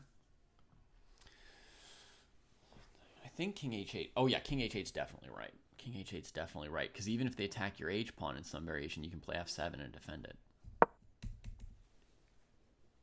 Goes down to 8 seconds again on the move, so putting everything into it. Skewers, huh?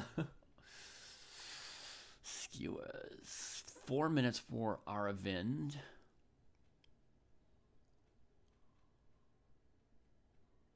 Man, now this is a 2700 level endgame that they've played here today. 2750 level endgame. This was a beautiful, beautiful endgame from Prague. Queen c5. So against f7, queen check, king there, just gets the queen stuck. f7, queen check here. King there, queen check, queen g6. Looks pretty easy. Yeah, he pushes it. Gets checked, step up, and block. Now the last defense is going to be sort of putting the queen on the 7th rank to try and pin that pawn or something. There it comes, the last line of defense.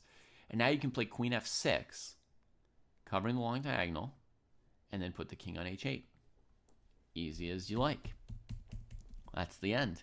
Every angle covered, right? Diagonal, file, and rank when you push. So it's over. Queen f6. What? Queen g6 played instead.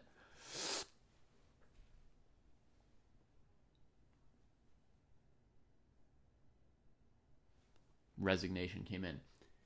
What do you mean by mate in one, Sweet Blues? Good game for Prague. Congrats to him. Not winning this tournament anytime soon. He's only at 4 out of 9, like Gukesh. But it might be his first win of the tournament, so he needed that. Yeah, first win of the tournament, 4 out of 9.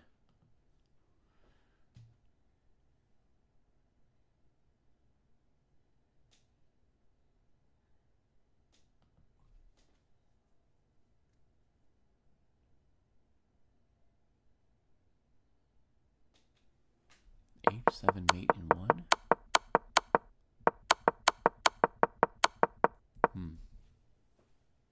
I don't know when he blundered a mate in one, but I don't think it was during this game that we were watching. This was a nice game. Now, again, what you see here is a high percentage of decisive results for a tournament of this level. 4 decisive results, 3 draws.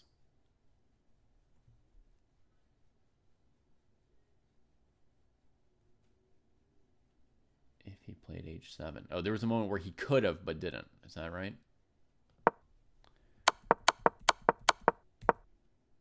Right here, he could have. Ah. Prague missed the chance to blunder this. Yeah, even this, it's like hard to get mated as white, right? But it could be a draw. Yeah, very hard to get mated as white. When your opponent only has a queen, you have to set up like a really special self-mate. Or let their king wander all the way over there to help. But yeah, that'd be tough. That'd be tough. I haven't seen this game. I'm going to quickly look at this game between the two leaders because they're the leaders. I don't know if they played hard against each other or not today. So we're just going to quickly have a look and see.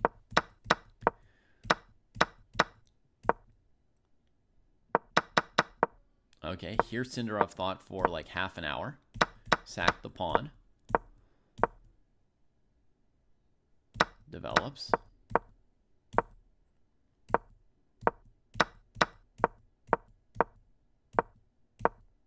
Kicks that piece around, tries to crack the light squares for the bishop. Okay, now it's pretty safe. Why doesn't black just take back, keeping their extra pawn? Who knows? White can also still move the rook, so they both opt into that thing. He makes a knight. Style. Style. Could have made a bishop, right? And said 3 bishops. More than the bishop pair. So, yeah, so they quickly got this endgame, which is interesting.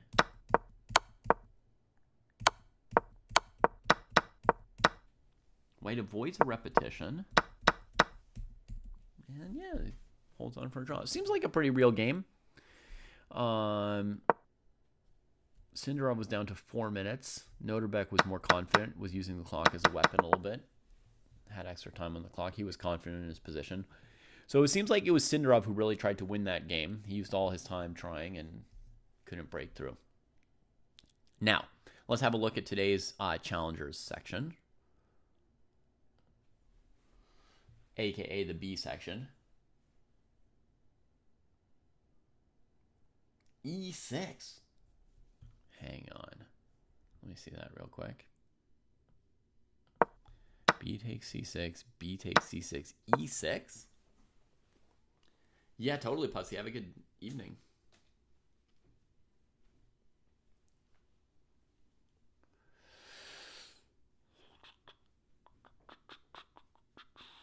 Why would knight takes be so bad? Be so bad, be so bad. Trying to go here. There's even knight C5.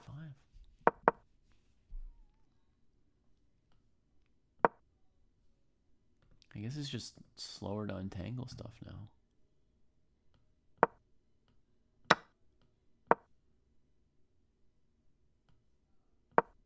Whoops, sorry. What am I doing? G6 hanging the rook. I apologize. You didn't see any of that. Hang on. Okay, rook A6. How do we get out? Knight D8.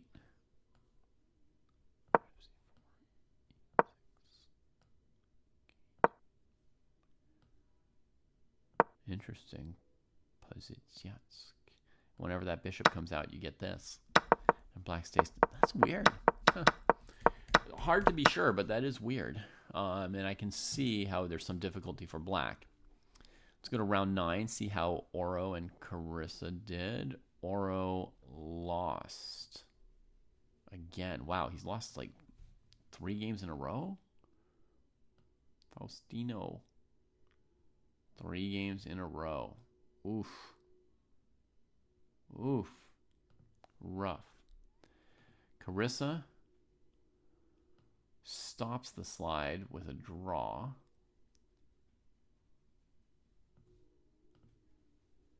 Let's have a quick look at her game.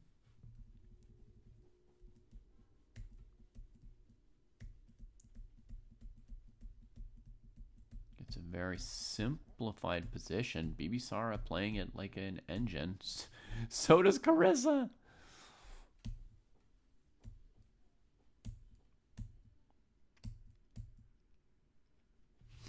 Oh, love it. They're both playing fabulously here.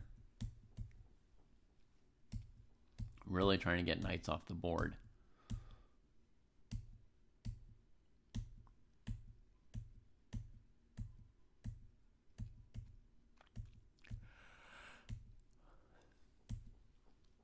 So black's up a pawn, but the file is, you know, semi-compensating for it.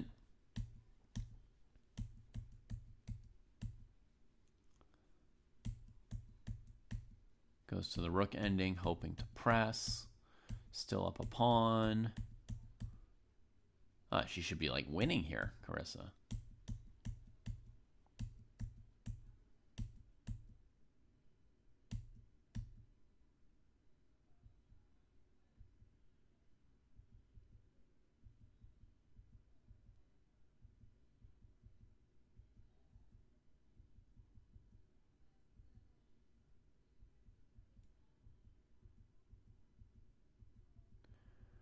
Wow, brutal that she couldn't win this game. Brutal. Brutal. Oh, she was so close.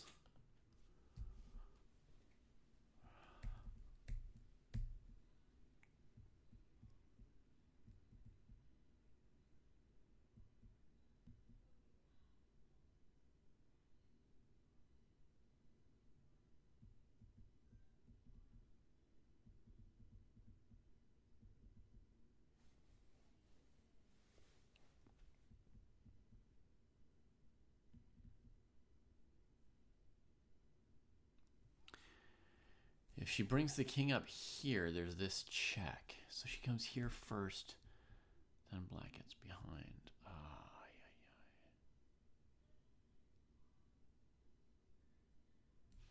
What if he played like here, threatening mate, rook check here.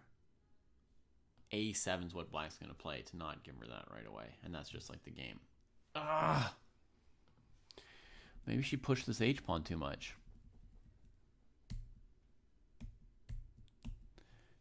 Like, just take. At this point, right?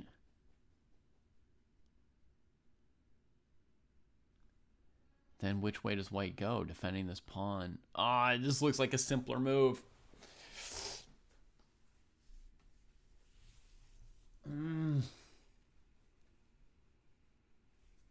Okay, well, presumably we try to improve the king in this direction, right?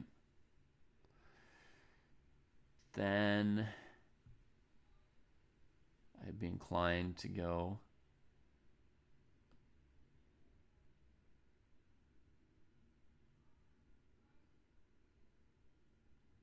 here.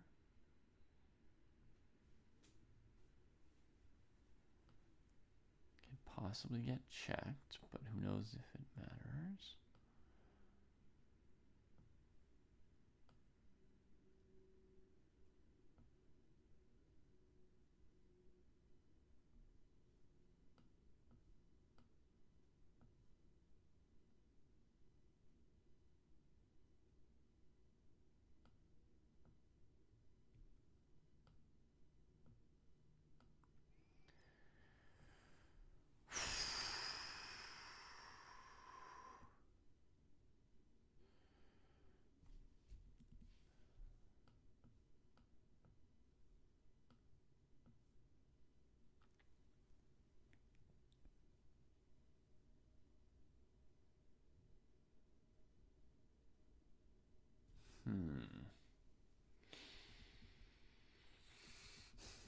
Still not completely sure we're winning. You're saying king g5 maybe instead of king g3.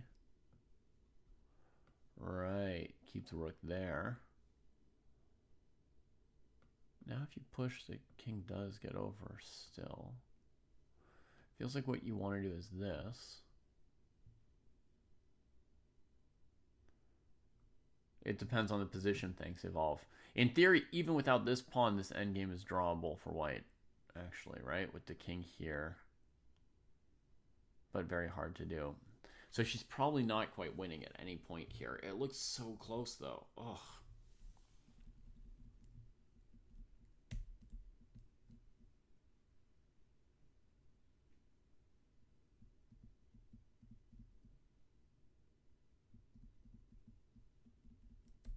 What's this tempo for? Oh, that was just to keep the white king from approaching. If this moved, the white king was going to keep coming over here, see? Yeah. Okay, yeah, maybe it's one of those rook endings that's never quite winning. Ugh, but she played a good game. She played a good game.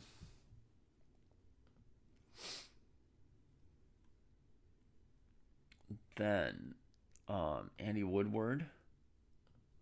This is important game because he is competing for first place, 7.5 out of 9 now. Huge score. Let's see how the game went. Quid.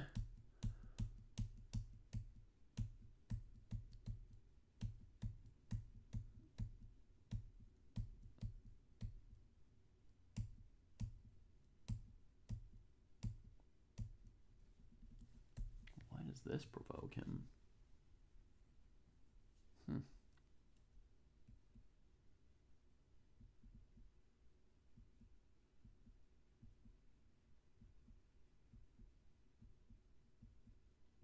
Nice bishop. Nice bishop. Whoa! The positional chess of Andy Woodward. Oh la la. Hell of a game. Hell of a game, Andy. Oh, it's beautiful. Dang. Oh. Beautiful. Beautiful.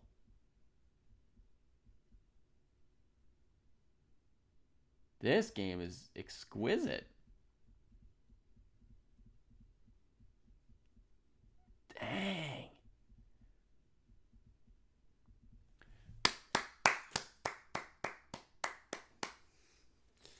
What else can you say? That was gorgeous.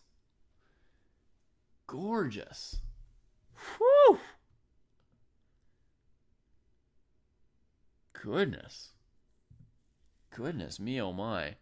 Oh, and the other guy who was in first was Mark Andrea Marizzi, and he lost today. Max Warmerdam has been getting warmer. He started off very badly with 3 losses in his first 4 games. Now he's up to about an equal score. I think of him as like a pretty good player who'd have his chances in this field. Unusual Queen's Gambit. I've been playing positions like this recently. I don't think they're very good for white, but making something work. Leaves the king in the middle. Finds a job for A2.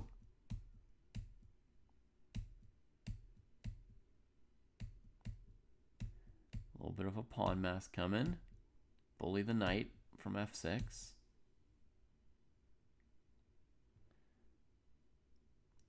Big moment.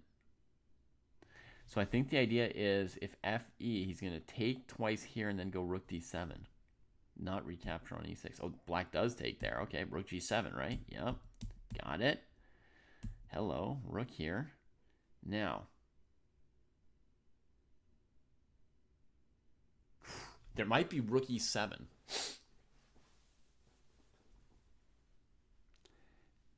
There might also be F6. F6.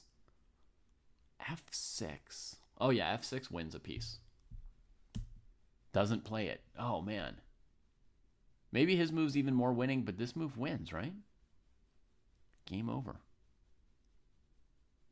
That's a nice move. That's a nice move, Pruess. Right into the square that's defended by 3 pieces, right?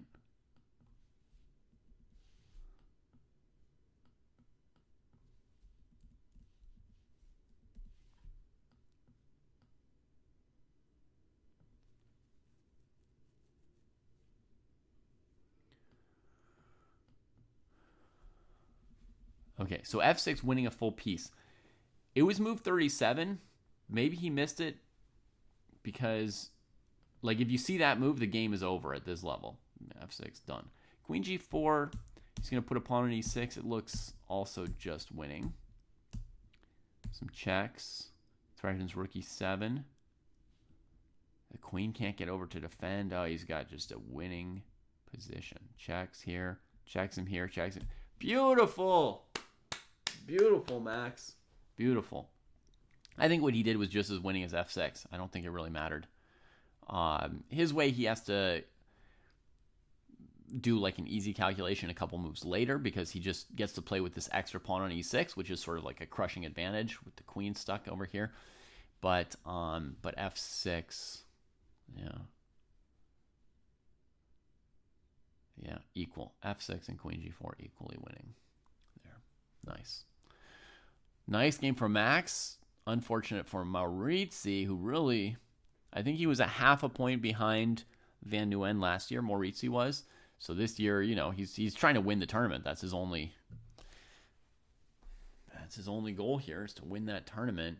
But now he's behind both Suleimanli, who is now half a point ahead of him, and Andy Woodward, who is a full point ahead of him.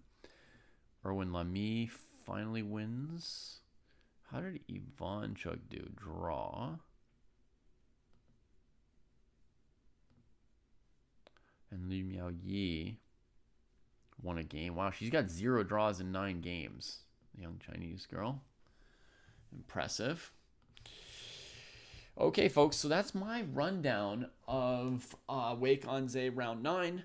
I assume there's round 10 tomorrow, but I've got the dojo group lessons tomorrow, so I won't be able to look at Wijk on Zee tomorrow for round 10.